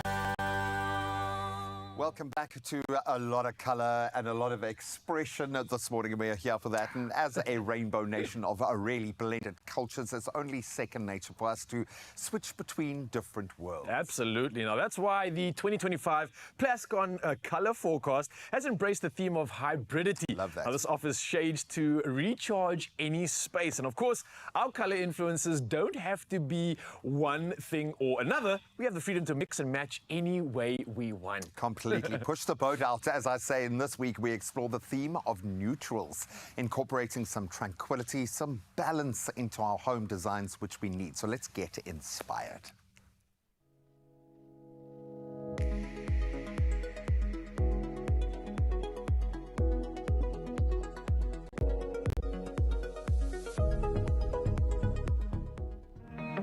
Neutrals are a perennial staple, which basically means they are on trend within any decade and in any space. And today we look within this palette and draw on new takes on minimalism.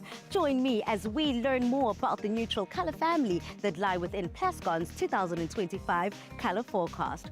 Welcome to Clarence Apartments. Chris, today we're unpacking neutrals. Can you just discuss the neutrals that we've been able to enjoy previously and how they differ from these neutrals you're introducing? Yeah, sure. So neutrals historically have been very cold, very kind of clinical, but this year we've taken a very different approach to neutrals and found ones that are actually very warm and have a hint of color in them. So unlike clinical neutrals before, these just have a lot of warmth and a lot of life, which is quite new for this palette. Now, when you do speak about these more warm neutrals, what are you referring to specifically and how can we see them in our everyday lives? When I say warm neutrals, what I'm really meaning is neutrals that have some color to them. So we often call them pigmented neutrals. They're not very clean necessarily, but they do have a luminosity and they've got a real strong hint of color in them. So compared to white and off-white, there's much more visible color than there would have been before. So like pinks, for example, or some very, very subtle yellows. It's all there, but it's more on the undertone of the color and less on the surface. Gentlemen, you guys are formidable fashion designers locally and internationally, and you're known for your extravagant and extroverted design choices. But within your building, what were some of those neutral, more pulled back decisions that you've been able to make? So I think we are known for color and print in our fashion. But when it came to home, we wanted something that was a little bit more calming. That white and old neutrals is not our thing, and we had to think about what would work for us and how it would work in our, in our home. We also wanted to go quite minimal. We wanted to go quite modern, and we had to decide what that meant for us. We didn't want it to be clinical. We wanted to be more about editing and about showcasing what we've got in the best way. But I think most people are drawn to natural tones. And natural tones are anything that we see around us. Mud, sand, sky, sunsets, whatever it is. And those to me are natural tones and colors. And we can always use those as basics. And then on top of it, bring in print, color, or any other elements. And I think that's the same with interiors. If you create a soft, beautiful, natural canvas, you can create your own mood. You can change it with winter, with summer, whatever. But those naturals don't necessarily have to be white, grey, beige. It can be soft tones of color. Throughout the series, we've been speaking about the theme of hybridity. How do we see hybridity taking place within our neutrals? And a lot of it is about dark and light shades of the same colors. If you look around us, we have a lot of pink on the walls, but it reads as darker pink and lighter pink in different areas depending on the light and the color used. And it's that kind of hardness and softness that really brings that duality in again. And that's what we're speaking about. I mean, you touched base on my favorite color, which is pink, but within the neutral spectrum and family, what would be your favorite colors? So one of my favorites from neutral is called White Night, which despite the name actually is quite pink. So it's got a very tinted, pigmented undertone, and it works really well because it's not kind of bubblegum or Barbie, but it's very usable, and it's one of the few colors as a neutral fan that I would really want to use in my space personally. And another color I really like is the Plascon Salt Pebble that's part of the range as well. It's a much more sort of mid-neutral, it's much more earthy, but it complements the others really well, especially like the ones around us that have more pink to them. Well, it seems like in Cape Town, nothing needs to be bland, not even the colour family neutral. Step into a world where colour meets possibility with Plascon's 2025 Hybridity Colour Forecast. Spend 500 Rand or more on any Plascon products and stand to win a state-of-the-art Toyota Corolla Cross 1.8 XS Hybrid worth 500,000 Rand. Simply WhatsApp your receipt, name and ID to this number. T's and C's apply. Plascon, together we've got this. Oh, absolutely. Love the fact that we're talking and diving into the world of color, speaking about color, inspiring you, and continuing with that color right now as we bring it to the kitchen.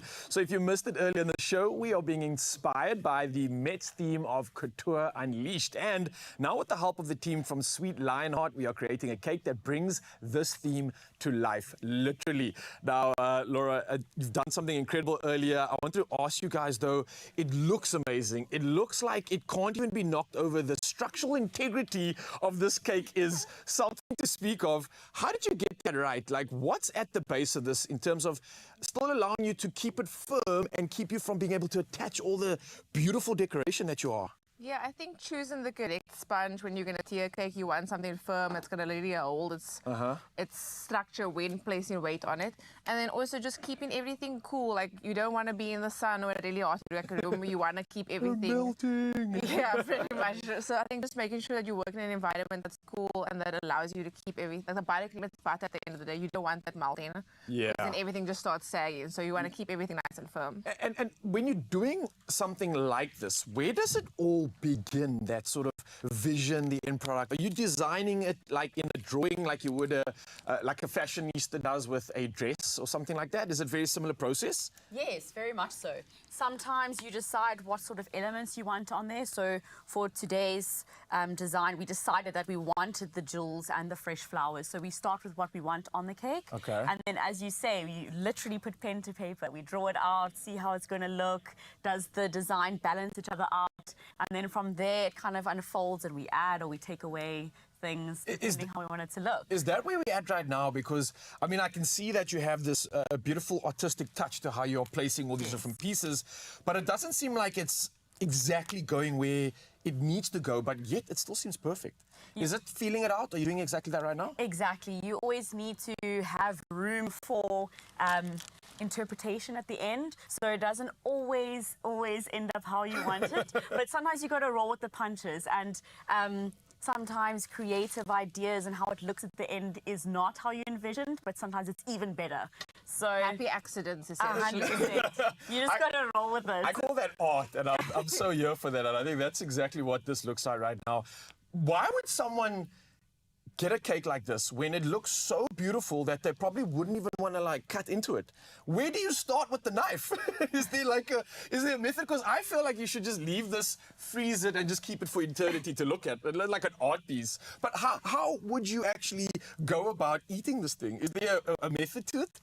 I wouldn't say there is a method. Yeah. Whether you want to start at the bottom, middle, or top, it's up to you. But we would recommend taking the tiers apart and then placing them onto boards or plates to then be cut into portions. Don't cut right through. No, because it most probably will fall over. So I'm asking from kind of like experience here, because I've had a birthday cake before, maybe not as incredible looking as this, but it kind of got a little bit close. And I tried the cut from the top. Zanzi, don't do it. Trust me, don't do it. Listen to the ladies there. Straight through the knife. So can I please be a part of this process? Because I want to just say that I was a part of the most incredible cake for this year on Expresso Show, and I think it's perfectly matching our couture theme. But also, I don't want to mess it up. What can I do? You can't mess it up. What can I do? No, go Anything. for it. Yeah, basically accessorize with the sprinkles at this point. Sorry, I'm getting a little bit excited no, here. it's fine. Go for it. Not going to ruin it, I promise. Is that Anyway, okay? go anywhere. Okay. It's fine. Just in the corner there. However you interpret. This is too stressful, actually. I'm done. I put my mark in the cake. I'm going to officially say that I was a part of this magic. But you guys are incredible. Thank you so much once again. A reminder for anybody out there that maybe wants some of this for their own event, for their own occasion. How do they reach out to you? How do you get involved? How can that be done? Yes, it can be. Absolutely everything is online. So we're an online-based, online cake studio. So we have a full catalog online, which is sweetlionheart.com. Okay. So you can order and pay and everything via the website. Beautiful. You can either collect from us or we can deliver anywhere. In terms of custom cakes like this one, you would have to send us an email, which is admin@sweetlionheart, and then we can chat further from there. Okay, and start that creative process. Exactly. Last question. With all the color, with all the vibrance, with all the magic, what's the flavor of the cake? What does it taste like? We You know? have a chocolate cake at the bottom. The Okay. reason why we choose chocolate is because it is our chocolate mud cake. So that is great for stability at the bottom. We Well try played. stay away from the vanillas at the bottom so that it doesn't fall over. And then the top two are just vanilla lemon flavored. Oh, absolutely amazing. I'm salivating. I need to get into this cake right now, but we are finishing off, putting on final touches, and I can't be more grateful for you two incredible souls for being here this morning. Thank you, thank you, thank you. Thank you. It's a pleasure. You really have inspired everybody at home, and I think a lot of people are going to reach out to you and try get some of this. For now, though, ahead of the Cape Met that's happening, the World Sports Betting Met is on its way, and we've got Jared Ricketts here to give us more inspiration and more emotion to get excited for it. I mean, if the cake wasn't enough already. Oh, well played. Well played. Wow.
It's my feel good breakfast show.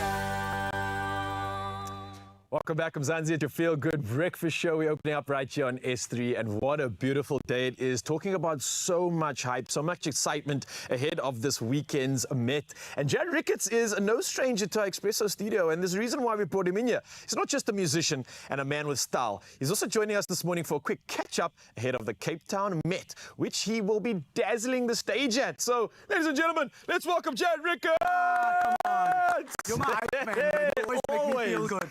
And it's pure, genuine, real hype. I'm so excited to always have you in the studio. How are you doing? I'm so good. Just happy to see everyone's faces again. It's been a while, like maybe a few weeks. The last time I was here was for production. Whenever it is, it's always too long. Yeah, No matter if it's a day. I miss you guys. Come on. So listen, man, you must be absolutely excited for this weekend, having the honor of performing at the Met. Oh, wow. pressure. The pressure's on, but it's such an honor. I Yeah. performed there a few years ago, so to be called back, it's wonderful. I think with that specific event, it's cool to see everyone's interpretation of the theme, but also just beautiful to create the soundtrack to all the gorgeous visuals that you're going to be seeing on the red carpet, and people betting on horses and that kind of and all the magic that ensues within it. You're someone, though, that I've known for a few years now to have such an incredible and impeccable style. Thank you. You have charisma. You're always showing up. How have you interpreted this year's theme, and how are you going to express it? Well, for me, listen, I'm performing, so I have to be Okay. practical about this whole thing. I sat with my team and I was like, oh, I want this thing to come out and this thing and a tail.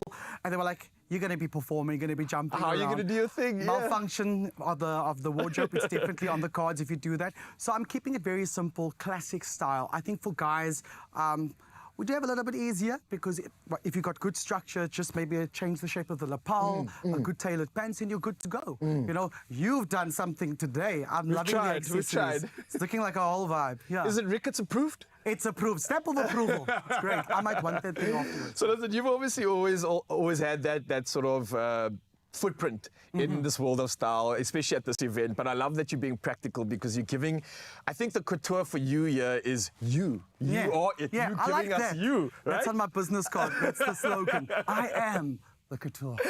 Listen, I wanted to have some fun with you. I thought we'd put together some quick fire questions just to get into the swing of things. Obviously, we did chat about a few weeks ago when you're on the studio, but let's see if we can have some fun with this one, right? So, straight, don't even think about it. Just give me the first thing that comes to your head. I'm going to ask you first up. What's the wildest fashion risk you've ever taken on the red carpet? Sure. Full hot pink outfit. Ooh, nice. Where was that? Gosh, that was in Johannesburg. I can't remember the event, but I just wanted to be seen, And surely I was seen. The statement Hopefully was for the right made. reasons. All right, which celebrity's style do you secretly envy? Wow, Ooh. David Beckham. Oh yeah, no one's going to complain about that. Have you ever had a fashion disaster on live TV? Come on, spill the tea here. Come on, pants ripped, blazer ripped over here. During a performance? During a performance, because sometimes I don't know how to curb myself and you get excited, it's like... The moment takes over. And also, from the time you fit it on the outfit to the time that you have to perform, sometimes we enjoy food too much. And it was a doesn't good fit lunch. the same. Yeah. Okay, I got you. Now, tell me a song you currently have on repeat. Wow. What's stuck in your head right now? Do you know this artist, Leanne Lahavas? It's a British artist, quite sort of not mainstream, but there's a beautiful song that's called Is Your Love Big Enough? And it just speaks about how wherever you find yourself, just find your joy. Make it happen for you. Where there are no doors, bold doors. And she's had an amazing journey. So I've been following her and I love the song so much. All right, I love that. And a final question. What is the best thing about being Jared Ricketts? Oh, man, I don't know. I think maybe I must ask my wife that. I don't know. But the best thing about being Jared Ricketts is that I've built my career and I've built such beautiful relationships and authentic relationships. When I come and see you, when I come and see other places that I've worked at, it's really beautiful, authentic relationships that I built. And that's the beauty of being who I am, is that my networks are so big and it's real. Yeah. If I were to be able to answer that question and I was Jared Ricketts for the day, I'd probably just say the fact that I have a voice of angels and I'd sing every single word that came off our mouth. So I'm going to leave you to do just that. Thank you so much. Yeah. We're not going to try that. We're going to let you do that instead because we know who the professional is here and we are so grateful for that. So Jared, I'm going to let you go and do exactly that and get prepared for a beautiful performance because we can't let you go without that. Thank you. So I'll let you go do exactly that right now. While I chat to you, Mzansi, and remind you that this is an incredible opportunity for you to not only see Jared Ricketts perform right now, but also get in line for the event taking place tomorrow. It's the World Sports Betting Met. It's taking place tomorrow at the Kenilworth Racecourse, and you do definitely want to get involved. You can get your tickets at quicket.co.za. All the tickets are available, and every reason for you to have an absolutely incredible, memorable occasion tomorrow at the races. For now, though, and I think this is perfectly fitting because of Robbie Williams making his way to Cape Town recently, here is Jared Ricketts with something incredible. Enjoy. Well, hello, Mzansi. It's me, Jared Ricketts, and I'm so excited to perform this song by Robbie Williams. It's called Angel. So sit back, relax, and enjoy.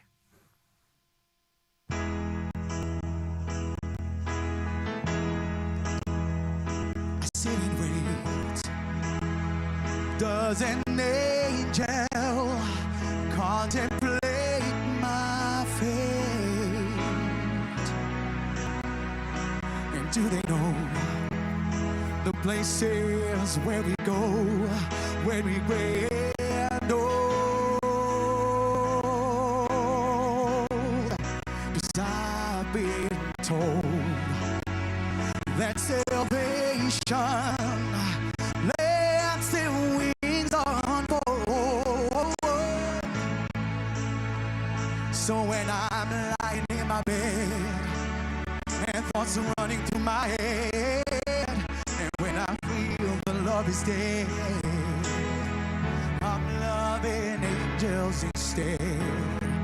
And through it all, she offers me protection, a lot of love and affection, whether I'm right or wrong.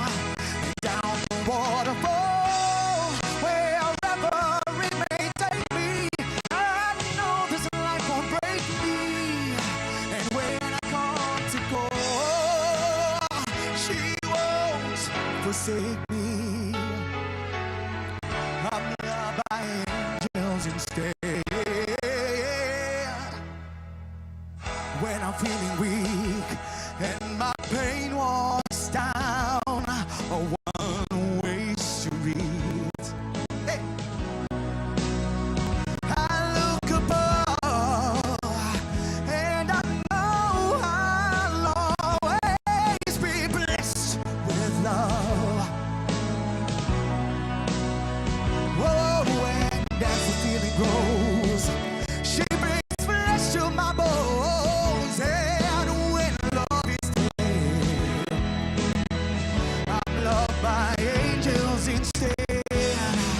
And through it all, she offers me protection, a lot of love and affection, whether I'm right or wrong. And down the waterfall, wherever it may take me, I know this life won't break me. But when I come to go, she won't forsake me. I'm loved by angels instead.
It's my feel-good breakfast show. Welcome back. I'm feeling like $1 million this morning. You can feel like that, or even better, 103 million, because that's what's up for grabs in the Powerball jackpot, or at least estimated today, but you got to get in it to win it. This is a big one. So how do you do that? Well, it's simple. You can go in-store with a smile. You can go online, nationallottery.co.za. You can use their mobile app, cell phone banking, or you can simply dial *120 *7529# for all the USSD. It is really that easy, and we'll keep those details up on Expresso, so you can head over to our social media pages and check them out at your leisure. But please, 103 million up for grabs today. You got to ponder, push, or play. All the best of luck. You can ponder your lucky numbers as we get into those news and sporting headlines. Thank you so much, G-Man. Yes, and we've got a lot to look forward to. It's just about to go in the hour, but believe it or not, a legend has entered the building. It goes by the name of Jorge. If that's not a clue for you, then you're going to have to stick around and find out more. For now, though, we're going to dive into official duties, and starting with national headlines. Now, the South African universities are experiencing a surge in applications for exceeding available spaces. Now, the University of Limpopo has received over 300,000 applications, but will only register 5,000 first-year students. Now, UCT has received nearly 100,000 applications for just 4,500 spots, underscoring the strain on resources. Now, UCT spokesperson Elijah Moholola says declining state and private funding exacerbates the situation, urging students to secure their own funding. Now, meanwhile, Western Cape Education Minister David Menia has cautioned political parties against wearing party-branded attire during school visits. Now, this was prohibited by the Schools Act. Now, next up, South Africa has expressed regret over US President Donald Trump's decision to withdraw from the 2015 Paris Climate Agreement again. Now, Environment Minister Dion George called the agreement a crucial multilateral effort to combat climate change, highlighting the United States' significant historical contribution to global emissions. Now, George emphasized the agreement's foundation of shared but differentiated responsibilities among nations. Now, Trump's inaugural speech reaffirmed his focus on manufacturing and energy, stating the U.S. would capitalize on its vast oil and gas reserves, pledging, "We will drill, baby, drill," unquote.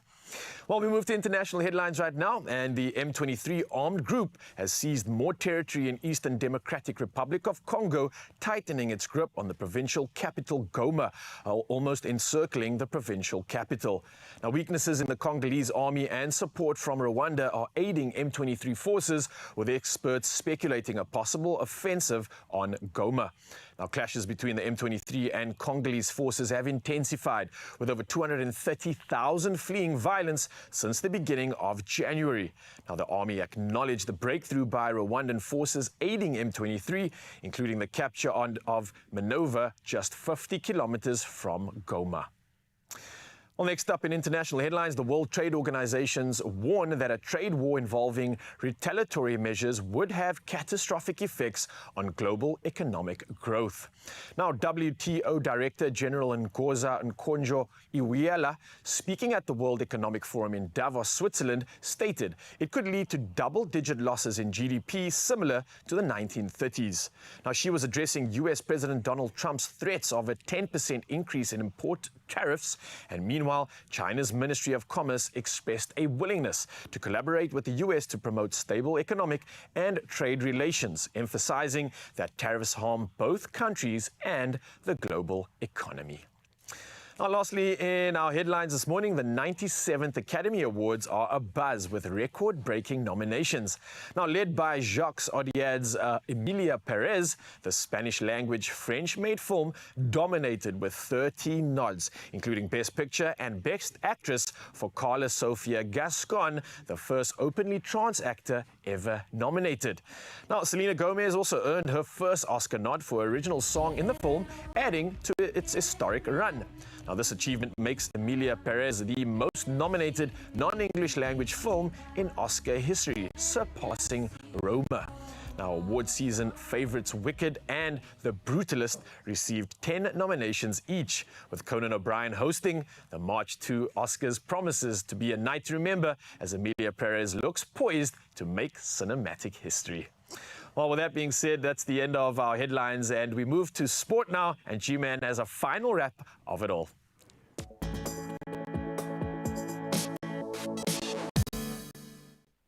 Let's start with our European football. Last night, both Man United and Tottenham secured crucial Europa League wins. Bruno Fernandes leaving it late.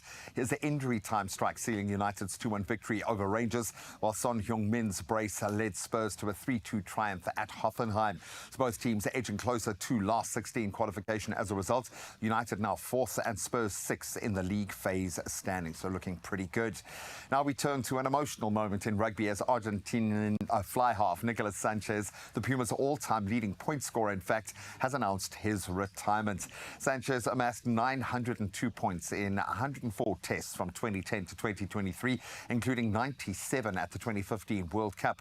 And I think especially noted for his historic 25-point haul against New Zealand back in 2020. His final cap came in the 2023 World Cup bronze match, where once again he shone for team and country. Now let's bring it back home for some scintillating cricket. In the Nepal Royals, they dominated the Durban Super Giants, claiming a 5-wicket win with 15 balls to spare in their SA20 clash at Kingsmead. So chasing 143 young talents, Luandre Pretorius, 25 of 13, and then Ruben Herman, 44 of 22, powered Paarl to 70 in the power play, sealing their 5th victory and now extending their lead atop the table. They are sitting pretty. Now let's turn to the year's first big Grand Slam in tennis, and Madison Keys gave us one of those kind of performances yesterday, staging an incredible comeback to defeat Iga Swiatek in a thrilling semi-final at the Australian Open, setting up a final clash with two-time defending champion Aryna Sabalenka. So Keys overcame Swiatek 5-7, 6-1, then 7-6, and was 10-8 in that final tiebreak in 2 hours and 35 minutes in total, marking Melbourne's first semi-final, in fact decided by a third set 10-point tiebreak. A marathon, as you can see on their faces, but it all bodes well for an incredible and again historic final. Well, before we embrace this new weekend, let's see if the roads are playing their part this morning and if the weather is going to play its part as we move into a beautiful weekend.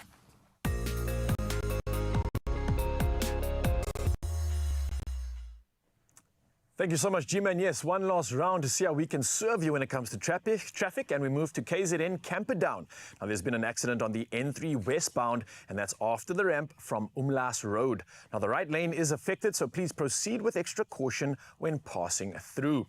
Now, moving on, we go to Joburg in Gauteng, and there are delays expected for motorists due to a collision involving a truck. Now, again, as you can see from the visuals, this is taking place along the N3 northbound at Linksfield.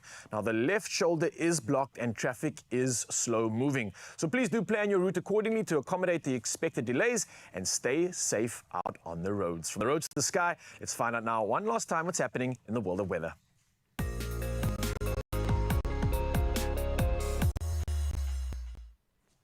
And finally, a report from the world of weather. Heavy rains has caused chaos in parts of the eThekwini metro, making roads in Umbilo impassable and resulting in multiple accidents with minor injuries. Now, the SA Weather Service has also forecasted relief from the heavy rains starting today. But meanwhile, the Weather Service has issued a warning for extremely high fire danger conditions in the central Northern Cape and the Free State. Now, a heat wave is expected to bring persistently hot temperatures to the northern and eastern parts of the Eastern Cape, with extremely uncomfortable conditions in the northwestern regions until Monday.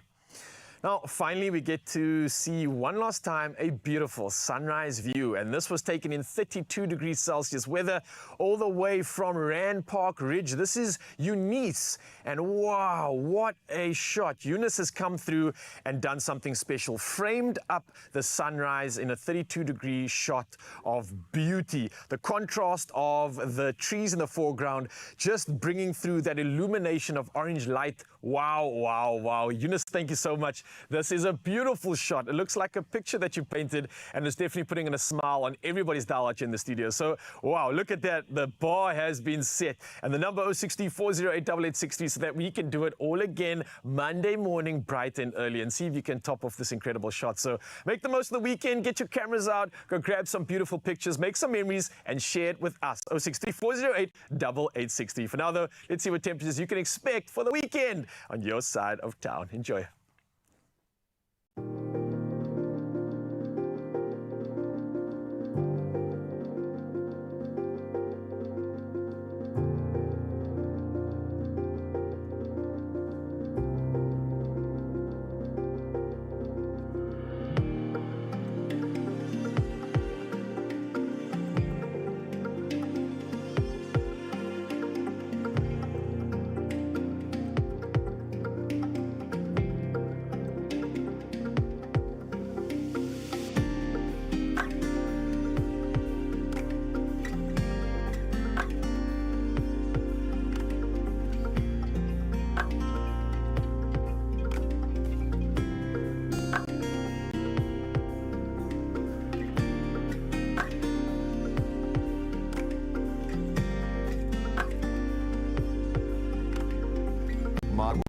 is hot out there. Spare a thought for those cricketers that are taking to the field this weekend, because the action has been just as hot. ABSA's dynamic partnership with the Betway SA20 Cricket League has electrified fans across South Africa. It's held from the 9th of January up until the 8th of February, obviously this year across Johannesburg, Cape Town, Durban, Pretoria, Gqeberha and Paarl. And this Premier T20 cricket, it's one of the best leagues in the world, I think, hosting 6 franchise teams owned by major IPL franchises, marking a significant chapter in the global cricket community and certainly for South Africa's ecosystem. Joining us to chat about all things SA20 is a legendary bowler and SA cricketer, Paul Adams. Ken, I know we don't have a live studio audience. Can we get a little round of applause for the man on the hot seat? And I do that for you and your... That was a nice studio audience, actually. Well done, the two of you. Thank you. Yeah, take it, man. Well done on the under-19s. I got to have a quick catch-up, start of a new year. How are you feeling? You must be absolutely bouncing off the walls, man. Yeah, cricket is kicking and alive in South Africa. The under-19 Women's World Cup is on. Team's doing really well there. And then we're currently busy with the SA under-19 series against England, and we've just beaten them in the ODI series. So, yeah, we'll been take great. it. It's been a great start. And this has got to make you even more excited about the SA20, because this is a breeding ground for young players to share space, dressing rooms, time on the field, on the crease with some of the best in the world. And there is something magical about that. But let's talk about this year's setup. A lot of the big guns on paper struggling a little bit at the moment. The Paarl Royals are absolutely brilliant, and they do always possess some special magic in this format. Are you understanding the flow of the tournament this year? Yeah, the Betway SA20 has been absolutely magic. Lots of energy. I've been to a few of the games out in Paarl and at Newlands as well. But like you said, the Paarl Royal side is really surprising everyone, and especially a young player coming out of that SA Under-19 World Cup, the previous one, Luandre, Pretoria's really yesterday, shining away here. And he's really just put his name up in lights at the moment. Who have been the standout performers? Who's caught your eye with ball in hand? Because we know bowling, the pressure is on in the shorter format. It is so unforgiving. Who stood out for you? Yeah, so for me, it's been, again, the Paarl Royal side with their spin. When it came to Bjorn Fortuin opening the bowling, but the international Mujib, he's just been a handful to face. We know he's always going to be troublesome, but it's also a great experience for our local players to be playing against a quality like that. So spinners played a big role. A late charge coming in now. You'll see Marco Jansen starting to really take some wickets. Finding some traction. Yes, for the Sunrisers. They're again making a late charge here to the top of the table. That's how they do it, man. and we can't dispute it. It's worked for them. If it ain't broke, don't fix it, because they are the reigning champs. I love that. How do you think the frog in a blender style would have worked in this? Do you often think about this kind of platform and having a platform like this as a bowler like yourself, how you would have done? Yeah, a lot of people actually said you were the original mystery spinner. Did you even know what ball was going to come out? Maybe I was ahead of my time. I don't know. Exactly. But yeah, I just sort of missed this whole T20 bus and things like that. But I really enjoy the format. It's just exciting in terms of strategy, how you go about defending, and also how in ways you can attack different batters. Well, when you see a slow bowler, a spin bowler opening the bowling, it just gives you an idea. And I love that. I love that there is bravery in this kind of cricket. I love the fact that I can take my 7-year-old son to watch these young players making their mark, and he can see that line from the school that he's at to that field.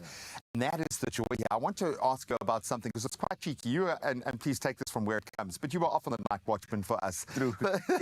and you bravely took that on, man. The night watchman pass, the way that we have created this platform for young cricketers, for parents who have young kids to be able to engage. Tell me a bit more about that. Yeah, it's absolutely a great initiative by SA20 to bring this in. You know, like when I used to go out, you protect the batter. This time is around actually cricketers, professional cricketers, we want to protect the kids. It's now back to school, so midweek games, get the night watchman pass, you get in, you get some popcorn, you get some discounts on your ticket. Brilliant. And if you get popcorn if you come in your PJs. So it's like a lot of fun. Is that for the grown-ups as well, Because I'll come, dude. You come in your onesie, bro. Exactly. So it's a great initiative coming out through towards, as kids. We want to bring it back to the old school. It's a day and night game, and everyone wants to just be at the cricket and just keep absorbing the energy that's been happening within the Betway SA20. And the players are awesome. They will sign bats. They will take a selfie. They are just phenomenal. Yeah. Because so much of your focus is on young cricketers at the moment and ensuring that transition, that we've got players coming through, how important is it to have a tournament like this? We know the IPL backing has made a massive difference as well, but it's been the way that South Africa's taken ownership. How important is this format for the game? You know, if you go to the grounds, it's all about fun. It's about just enjoying the game as friends, family, and that's what cricket's all about, and that's what summer's all about. Yes. So it just brings that sort of feel for the game of cricket, and hopefully we just keep sparking that energy and that light within young cricketers to continue playing this game that we all just grew up and loved playing it, and you know, just keep sharing the game. Completely, because it starts with that love and that passion. If you want a player to put in the kind of time and the dedication that's required to reach Paul's level, it requires that time, that passion. And this is where it starts. The fire is burning. We absolutely love the fact that there are a couple of dark horses in the tournament this year. It is anybody's at this stage. Still early days, you can kind of say, not really. We've just got a few weeks left. I love the fact that this tournament really does become a cauldron with the pressure, with the amazing performances, and of course we can be there with the front row seat. My brother, thank you so much. Thank you very much, and enjoy.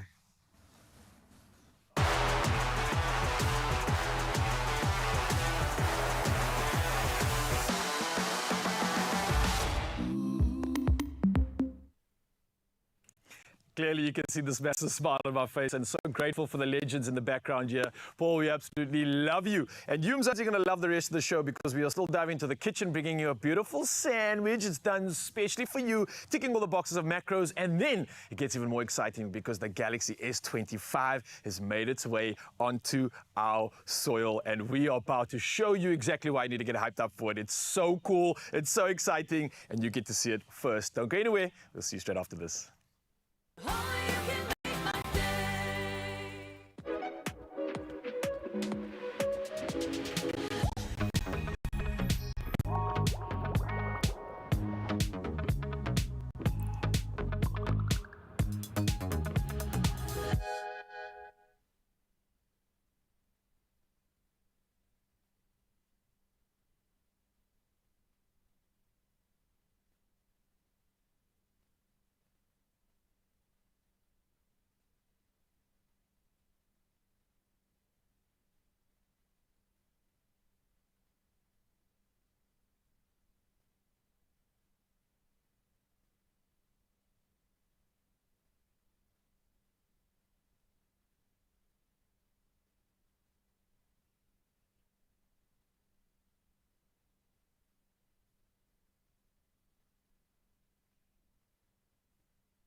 It's my feel good breakfast show.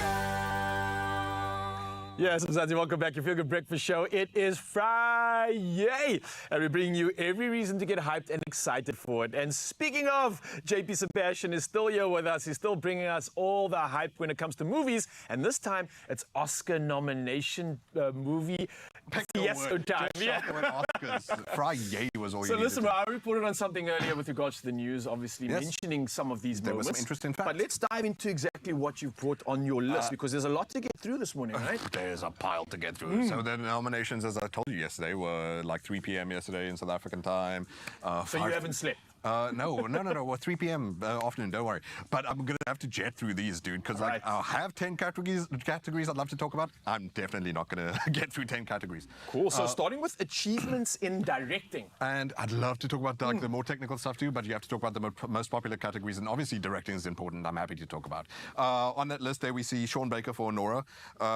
He was nominated for The Florida Project. The Brutalist Brady Corbet, which was interesting to me, learning the pronunciation. Previously did Vox Lux. A Complete Unknown, I'm not too jazzed about. James Mangold is a competent director. He's very good. Ford versus Ferrari. Oh, yeah, Logan, of course. Great, Yes, great yes. director. I think was nominated for Ford versus Ferrari. Not my favorite necessarily, however. Jacques Audiard is how you say it. This is the hype, Emilia yeah. Perez, which, like you said, 13 nominations, preposterous. Jacques Audiard is a great director. I love Aprofet, definitely you try to watch. I loved the Sisters Brothers beautiful movies that he can make. I haven't seen Emilia Perez. I'm hearing mixed thoughts. And this is the first time a director. How nomination? It feels weird to say that about a good director this good. And finally, Coralie Fargeau for The Substance, which has its own interestingness, which I'll talk about when I get to Demi Moore later. But this is all first-time director nominations, which is pretty impressive. However, I want to talk about who would be... actually, before I talk about who the main contender is, I'm the Dune head here. Like, how is Denis Villeneuve not on this list? Was that? I'm leaving. Actually, wow, the I'm insult. sorry to our camera guy, but like spontaneously want to leave.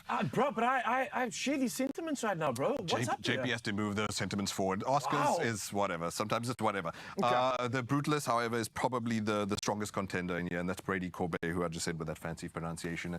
You can look at a bit of a look of for the Brutalist. We saw this beautiful trailer in the past when I spoke about it, and it's going to come to South Africa in February.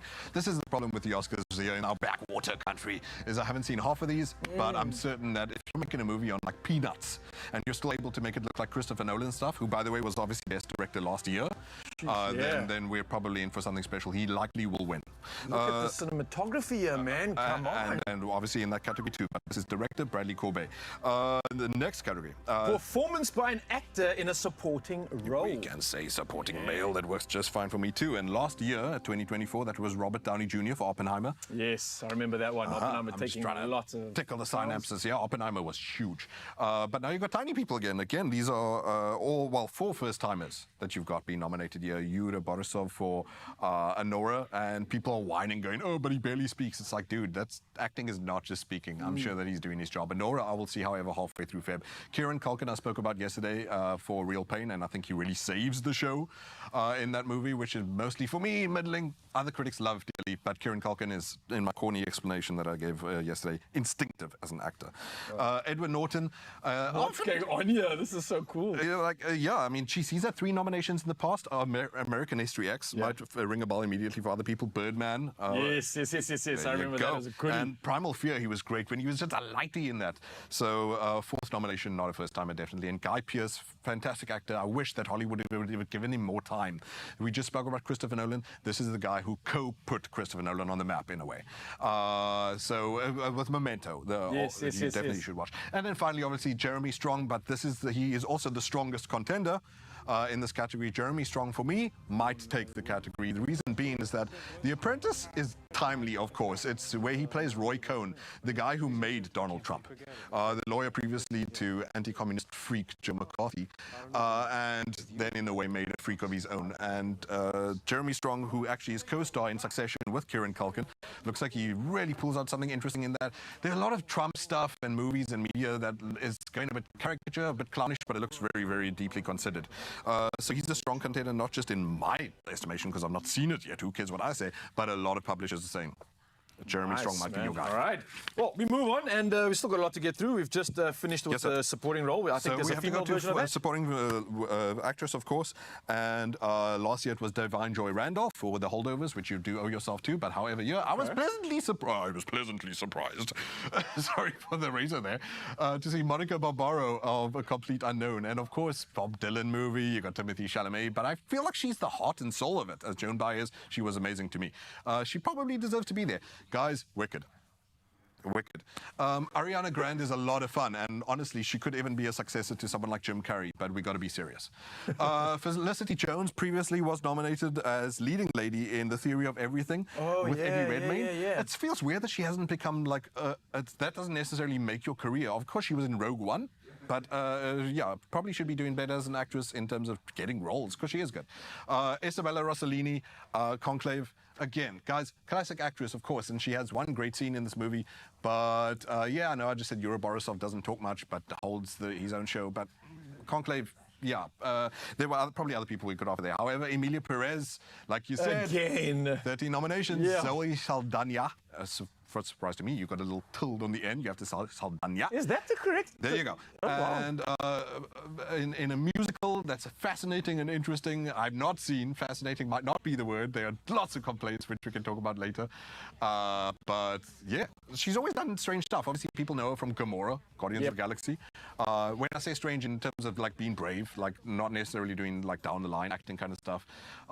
So good for her. Yeah, she doesn't stick to the archetype at all, trying to constantly break that mold. And but the reason we're showing you this footage, however, is that she's probably strongest contender for this category. All right, man. So first time, isn't that? Love the what's come through already, but we've got to move on. We're now talking about the performance by an actor leading role. Cillian Murphy for Oppenheimer, so yeah, he was fantastic for that in 2024. However, the list this year we've got Adrian Brody, who previously won for The Pianist. I'm sure. I love that, dude. I love that. Adrian Brody, for me, he's one of these actors who can like annoy me because he can be a weirdo in interviews and he can be a bit of a cringe dude and whatever. But similar to Jared Leto, you have to admit they're strong. Timothy Chalamet, who I just said for Complete Unknown.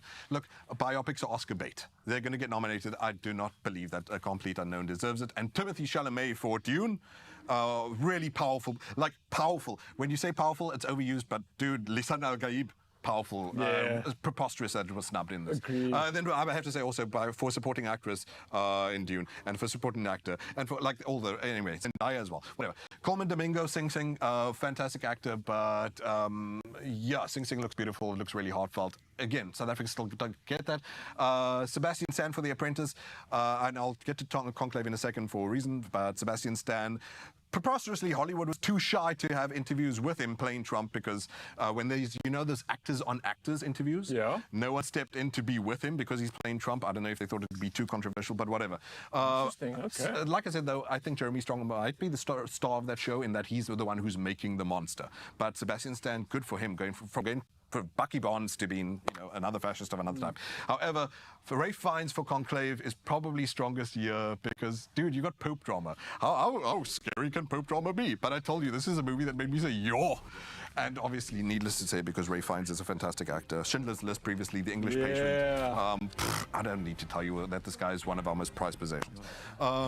We should move it along, however. Yes, swiftly, and I would imagine the female version of this? The female version. So strange ways to describe it. And especially since we have the interest in, like Emilia Perez, trans actresses who, yes, well, they're female, surprise, surprise. Previously was Emma Stone for Poor Things, and then now, that was 2024, Cynthia Erivo. I do believe that she's really pulling a lot of weight in Wicked, and definitely deserves to be in this category.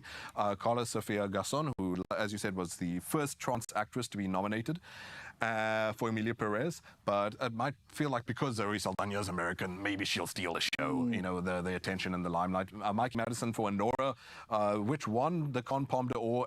Don't know that she's got a chance, but as a first-timer in her season, she won a lot of breakthrough performances. A lot of the smaller awards were like, well done for being a newcomer. So Oscars might feel like, phew, we don't have to heap praise on her because we've got bigger names. And obviously, Fernando Torres, by the way, this is not how I should have learned that Walter Salles had a new movie. He's a fantastic director. Wow. And surprisingly, only the second Brazilian to be nominated. First was her mom.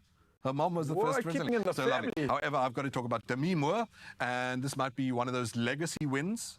Might be one of these wins where you honor the legacy of an actress, but that's not to take away from her talent, because the substance, which I've not seen myself because we're still waiting for it in SA, it's interesting that it could be one of these meta stories, because it has to do with a woman dealing with being a woman in the modern world. And at the same time, you remember Demi Moore was doing something. She's just girly girl for girls. And they tried to be like, how do I reinvent myself? How do I do G.I. Jane? And this movie is almost about her in a way.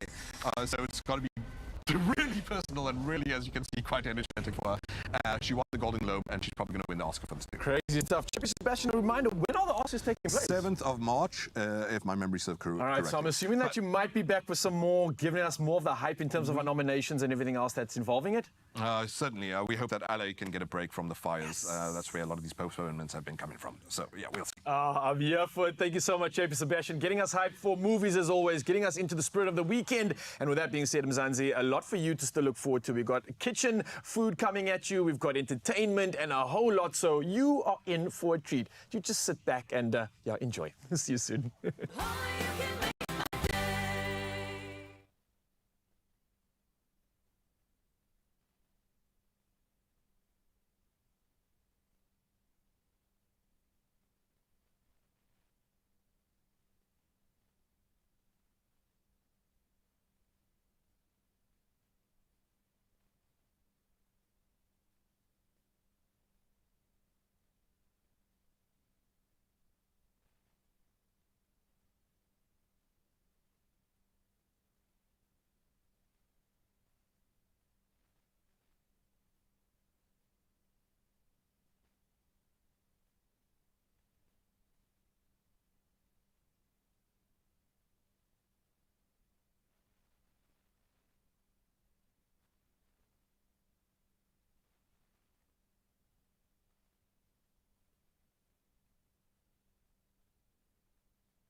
It's my Feel Good Breakfast Show.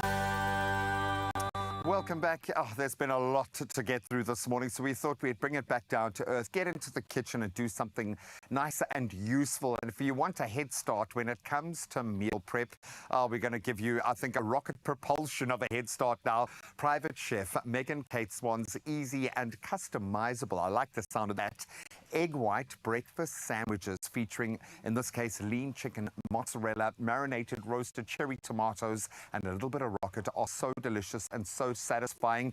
You'll want to emulate this. Plus, they are so easy to prepare, making meal prep a breeze. Thank you so much for being here.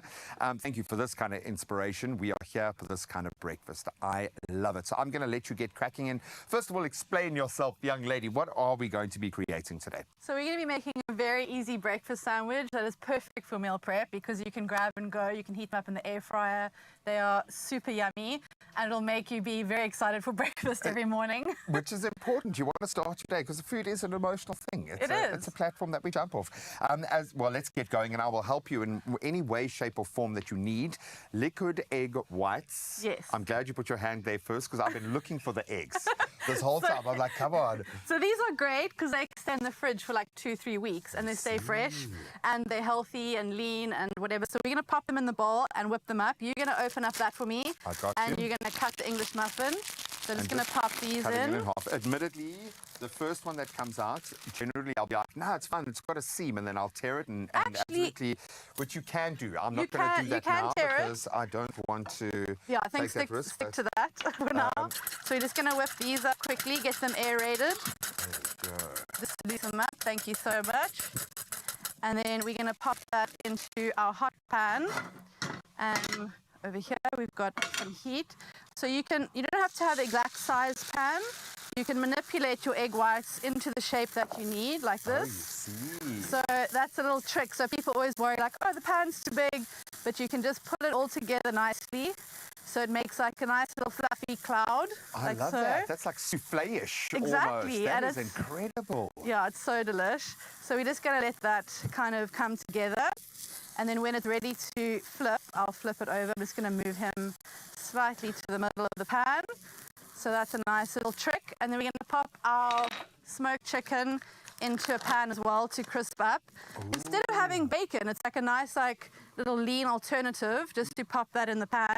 I think we'll swap heat around here. You're changing the way people are going to have breakfast for the rest of their lives, just looking at this. Like, if you haven't done an egg white souffle omelette, whatever this is, you just haven't lived. I'm sorry, this is the coolest thing And ever. there's the flip.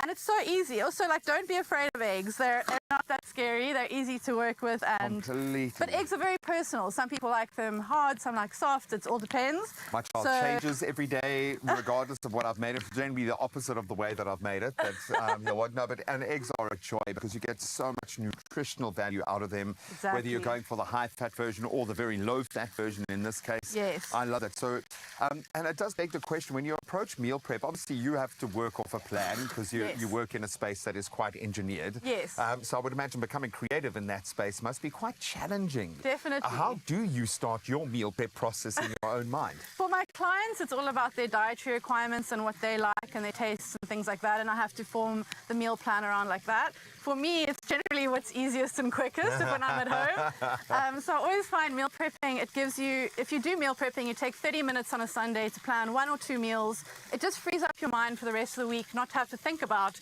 what am I having for lunch on Tuesday or breakfast on Monday. And it just like makes you be able to think about more important things. Well, but also, retrospectively, you know you've gotten the right nutrients and you know you're eating the stuff that you are supposed to be eating. You can actually have a plan. And rather than like succumbing to a diet, having a plan to eat healthy and building beautiful, flavorful recipes around it, I love that. Yes. What's next? So we're going to let these kind of just get crispy in the pan, and once they're ready, we're going to take them out and we're going to layer our breakfast sandwich. So we're going to take them out once they get slightly toasted. Our egg is ready, so we're just pulling it off the heat because I like a medium kind of egg, not too overcooked. For sure. And it then- can go so quickly. Exactly. And especially cooking it like this. Correct. It really does. Okay, what's So next? now we're going to pop on some roasted cherry marinated tomatoes and just pop that onto the muffin, like so, just for some flavor. And I was looking for the air fryer to roast the cherry tomatoes in. The fact that this comes done and so Exactly. flavorful in this way is massive for me. No, it's so nice. And then I'm just going to do some rocket. I'm going to do some avo because everybody loves avo. I mean, I didn't like avo for a while, but now I'm into it. You're back into your avo phase. Back into my avo phase. And then I'm going to pop on my egg whites, like so. And then my ham, like that. Wow. And then we can always just put some nice mozzarella on the top. And bearing in mind, these are chicken slices, hey? Smoked. Sorry, smoked chicken yeah, I know, slices. but I'm glad you said it like that because it kind of does. We often think that we are stuck to that one thing. Exactly. When it comes to breakfast. Breakfast doesn't have to be in one lane. We have combined so many different sensibilities, different flavor profiles, different textures in one beautiful breakfast, and it's taken us literally 5 minutes to do. Literally. But it's the kind of thing that you can prep so easily. It's using fresh ingredients. This is. Are you like fully private, or can you be like semi-private chef, so you can just kind of spend a bit of time with us? We'll see. Well, you're here, so I'll count my blessings. I love the fact that we can get all of this, the stuff that really does carry the flavor development already made. So it's there. We've got the ease of the egg whites. It's there. And we can push the boat out and have a little bit of fun with things that we might not have sort of using. Absolute genius. Amazing. Oh, man, I love this. And I'm so hungry right now. My mouth is watering. I can hardly talk. You can find this at expressoshow.com with a whole lot more culinary inspiration. That's a showstopper. Hey? Yum. Well done. Whew, Ooh, that looks delicious. That is culinary inspiration at its finest. And I don't know if we can be inspired even further, but just maybe we can. And especially if you pay attention right now, because let's be honest, right? Nothing beats the magic of a great night's sleep. But what if you could take it to the next level? That's the real question. Well, last year, Restonic gave one lucky viewer the chance to win a Restonic queen-size Hybrido Dream base set and memory foam pillow with 18,000 Rand. And we finally have a few options on the line. Hopefully one of them will be the winner. But the best part is that our caller has no idea that they've won yet. But we're about to tell them. So officially, let me say good morning to Natasha Gous. How we doing? Hello. Wow. So clearly you figured it out already, Natasha. I'm going to make mention of the fact that you have won. I want to say congratulations to you this Friday. What an incredible start to the weekend, right? Yes! Absolutely. Absolutely. So, a reminder, just in case you're wondering, Mzansi, our lucky winner has just won a queen-size, standard-length Hybrido Dream base set and memory foam pillow valued at 18,000 Rand with Restonic. Natasha, come on, how does that feel? Fantastic. Awesome. Yeah? And I mean, you had an incredible entry, and I don't hope you mind me reading it out to Mzansi right now, but Natasha said, I'm taking a chance to enter instead of just dreaming about it. The Hybrido Dream mattress would be the ultimate choice because sleep is where the dreams happen. Hashtag power of sleep, and that was your answer that got you the win. How forward are you looking to your sleep now that you know what's coming? I'm excited. I'm super excited. Thank you so much. And with regards to a good night's sleep, obviously, you mentioned that I think, Natasha, you're a teacher, right? Yes, online teacher. Okay, so you're giving a lot of energy and you helping educate the masses right now.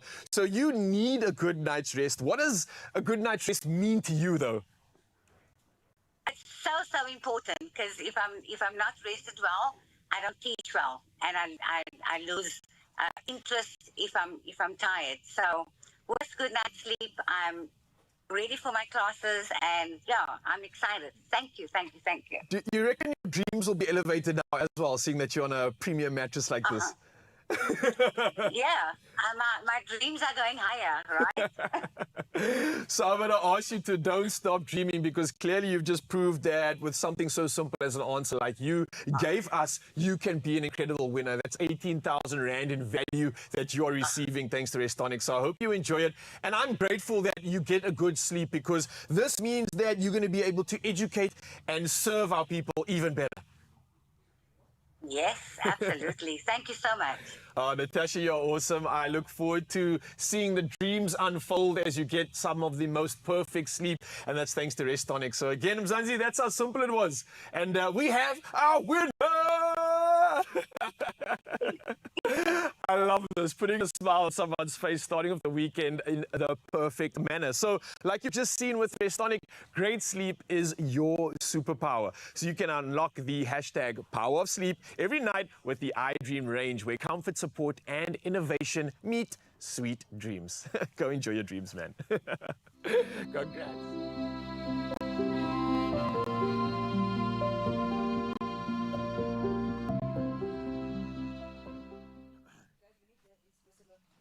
It's Raul talking all about big smiles, and honey, we're here to make you smile even bigger. Why? The Samsung South Africa family is in the building, and they are here to tell us all about the Samsung Galaxy S25 series. And friend, I can tell you this much. You're going to be absolutely blown away. It is the mobile device we all never knew we needed, but now it's here, and we can get it, and we're going to be giving you more information about it. But it's a celebration of note, and I need you to stay exactly where you are, because we're going to take a short break. But when we come back, the Samsung Galaxy S25 series is with us.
It's my Feel Good Breakfast Show. Welcome back, Mzansi. You're still on your Feel Good Breakfast Show indeed. And this morning, we're here to make you feel good in all sorts of ways because Samsung South Africa, they've done it yet again. AI evolves each and every day. And one of the things that we are here to learn about is how Samsung is making the ordinary extraordinary, where they are taking this new device, allowing it to be what we engage with each and every day, to allow discovery and connection to be our absolute epitome of what it is we do when we engage with our phone each day. So we've got with us Justin Hume, Vice President, as well as Zahir Kaji, who is the MX Lead of Product and Commercial Management at Samsung South Africa. And this morning, they're telling us about our beautiful Samsung Galaxy S25 series. Everybody, let's give it a feel-good welcome. Gents, we are celebrating today, right? Yeah. Indeed it is. It's a Yes. fantastic day. I mean, this is an incredible device. We're looking forward to it. Yeah, so are we, because it was literally just a year ago where you launched your very first AI device. And today I'm so excited because we're learning about the S25. But one thing that stuck out to me about your very first one was Circle to Search. Justin, talk to us a little bit because it seems like it's bigger, it's better. Is this true? Oh, that's a great place to start. I think Circle to Search, as you said, we sat here. I took a picture of Zahir's shoes at the time. I remember. Nikes, and Nice we shoes. literally could then tap long press on the screen, do a circle around the device, and it found those shoes. It found where we could buy them and the price and everything like that. So, I mean, that's almost like just the starting point of where we are today. Yeah. You know, S24, when we introduced it, nobody knew about this mobile AI, how it would change lives and that. But critically, it became like, through our surveys and that, 25% of customers were saying, that is the sole reason, that's the main reason Oh why my I got word. the S24. Yes. So it's moved from how many cameras it's had, how big the phone is. It's now about this AI engine. It's incredible. Come on, I love that. And of course, you guys are showing us a few ways in which this is working, We will be, right? yeah, Yes. Should we jump into it? I think so. terms What of- I've got is Yeah. our colleague Ashley is in studio with us today. So whatever we kind of talk about, Ashley's going to try and pop it up on the screen and demonstrate that there. So bear with us as we go through it. But I mean, we should be pretty good. I love that. Well, beautiful. Yeah. Shall we do the very first one? Maybe just to explain what we're going to demonstrate, I think the key difference is we're referring to human-like AI companion. Yeah. And literally because it mimics human behavior, it's able to understand, it's able to interpret, it's able to create human-like responses. And continuously, as you use and engage with the device, it starts learning your routines, it starts learning what you want to do with the device, and so forth. And this continues and becomes more and more naturally intuitive in terms of what we do. To give you a simple example, if I wanted to say, find the next 3 Springbok matches and book it into my calendar, set an alarm half an hour before I need to leave or before I need to watch it.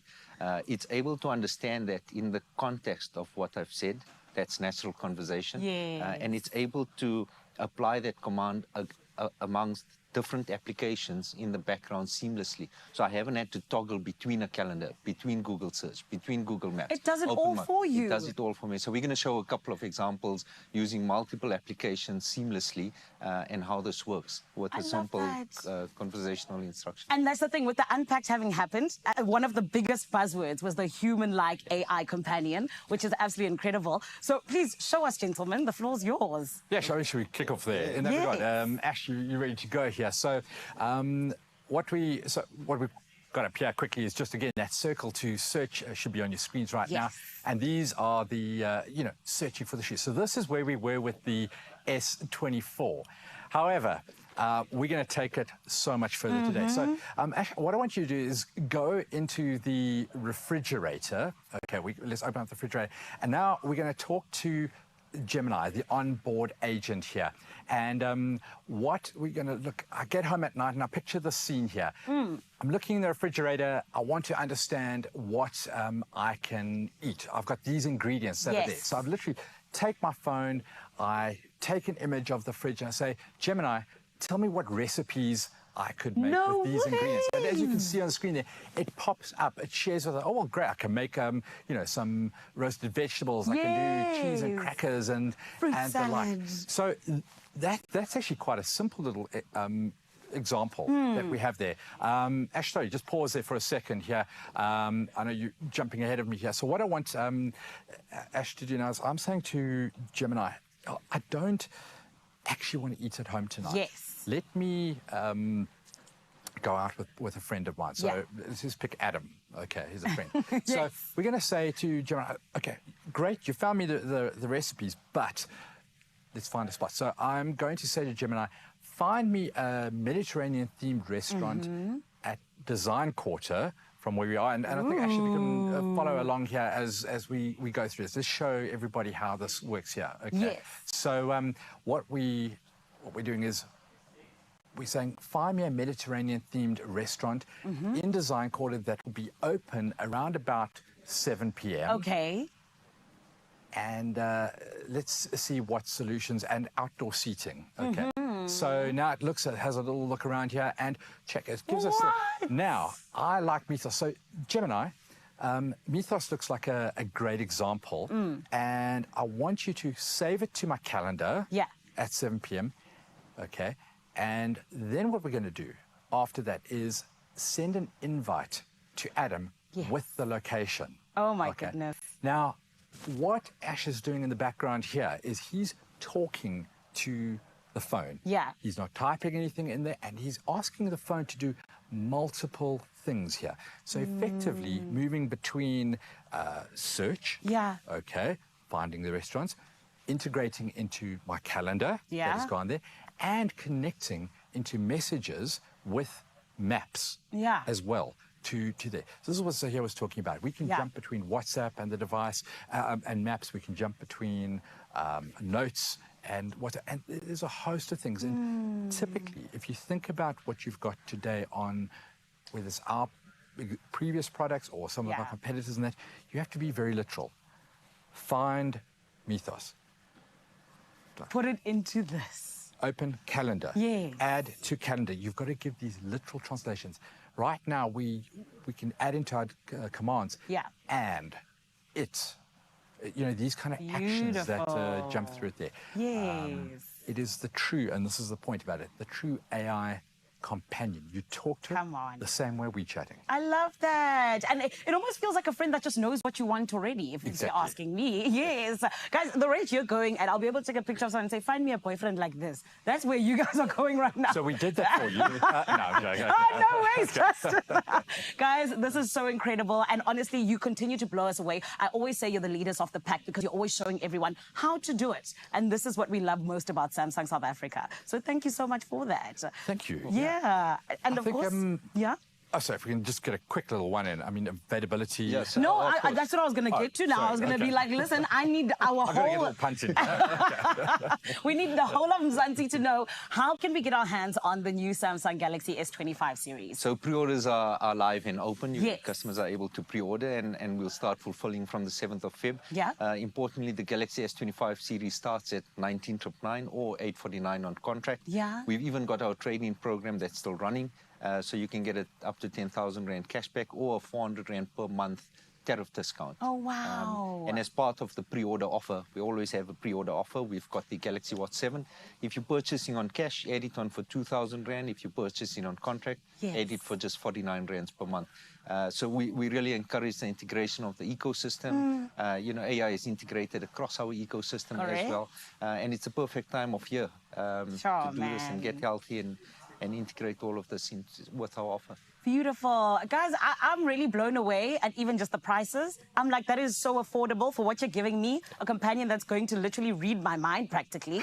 That's incredible. Yeah, if I can just say, we've got Galaxy Studio that's happening in Sandton City.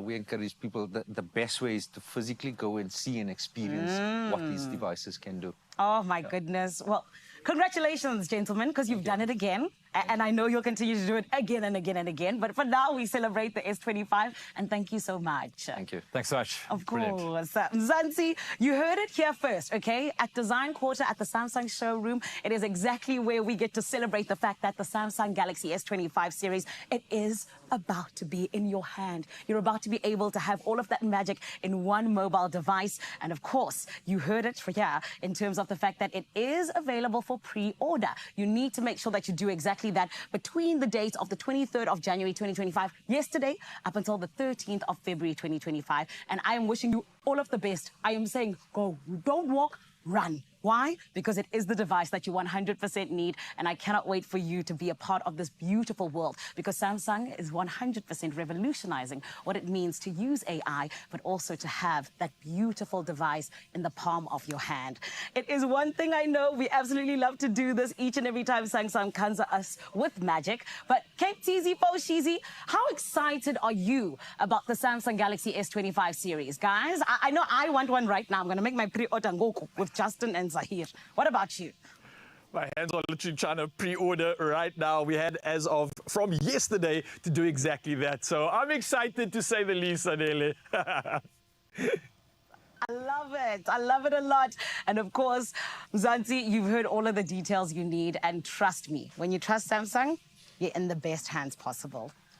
Yeah, we're keeping it in the best sense possible right now and celebrating everything from revolutionizing daily technology to transforming your home. So we want you to get ready to take on your next DIY project with confidence. And that's with the help of our handy heroes. The pros at Midas Paints Somerset West are going to be sharing their best painting hacks and tips to help you get it done in no time. Check it out.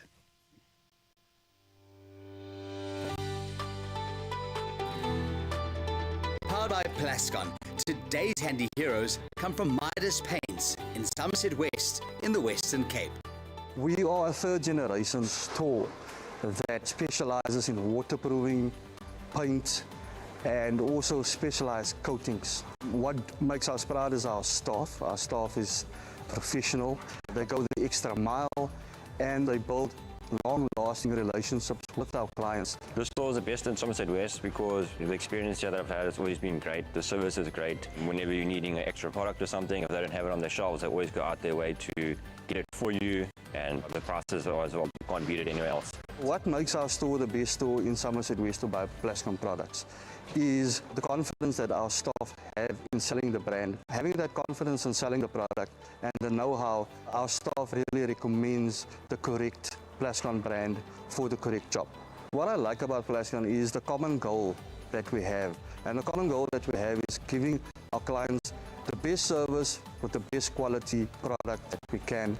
My favorite Plascon product is by far the wall seal, for the mere fact that with the wall seal you've got so many properties. It gives you that flexibility, it gives you the dirt retention, and it gives you a waterproofing all in one. My DIY tip is definitely planning and then also preparation. Preparation is very key to have your end product to be the best that you can. Today's handy heroes is powered by Plascon Wall and All. Unmatched dirt, stain, water and fade resistance to keep your walls beautiful for years. Plascon, together we've got this. And we've got you time for one more performance from none other than Jared Ricketts. Take it away, boy.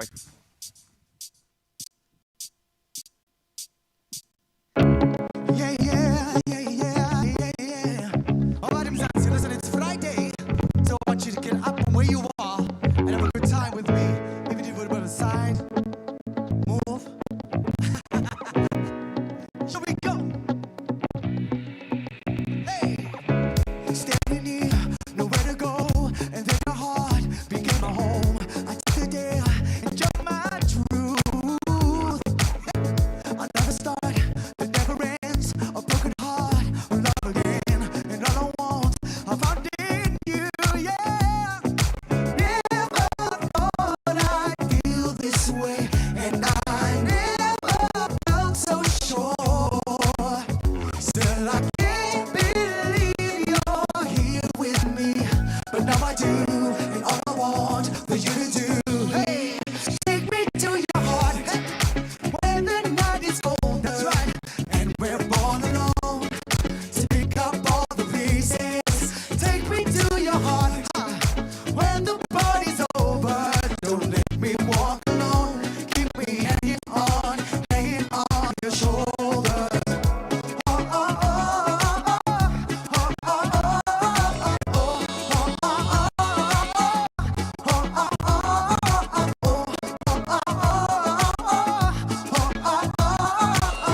Come on! I love you so much. Well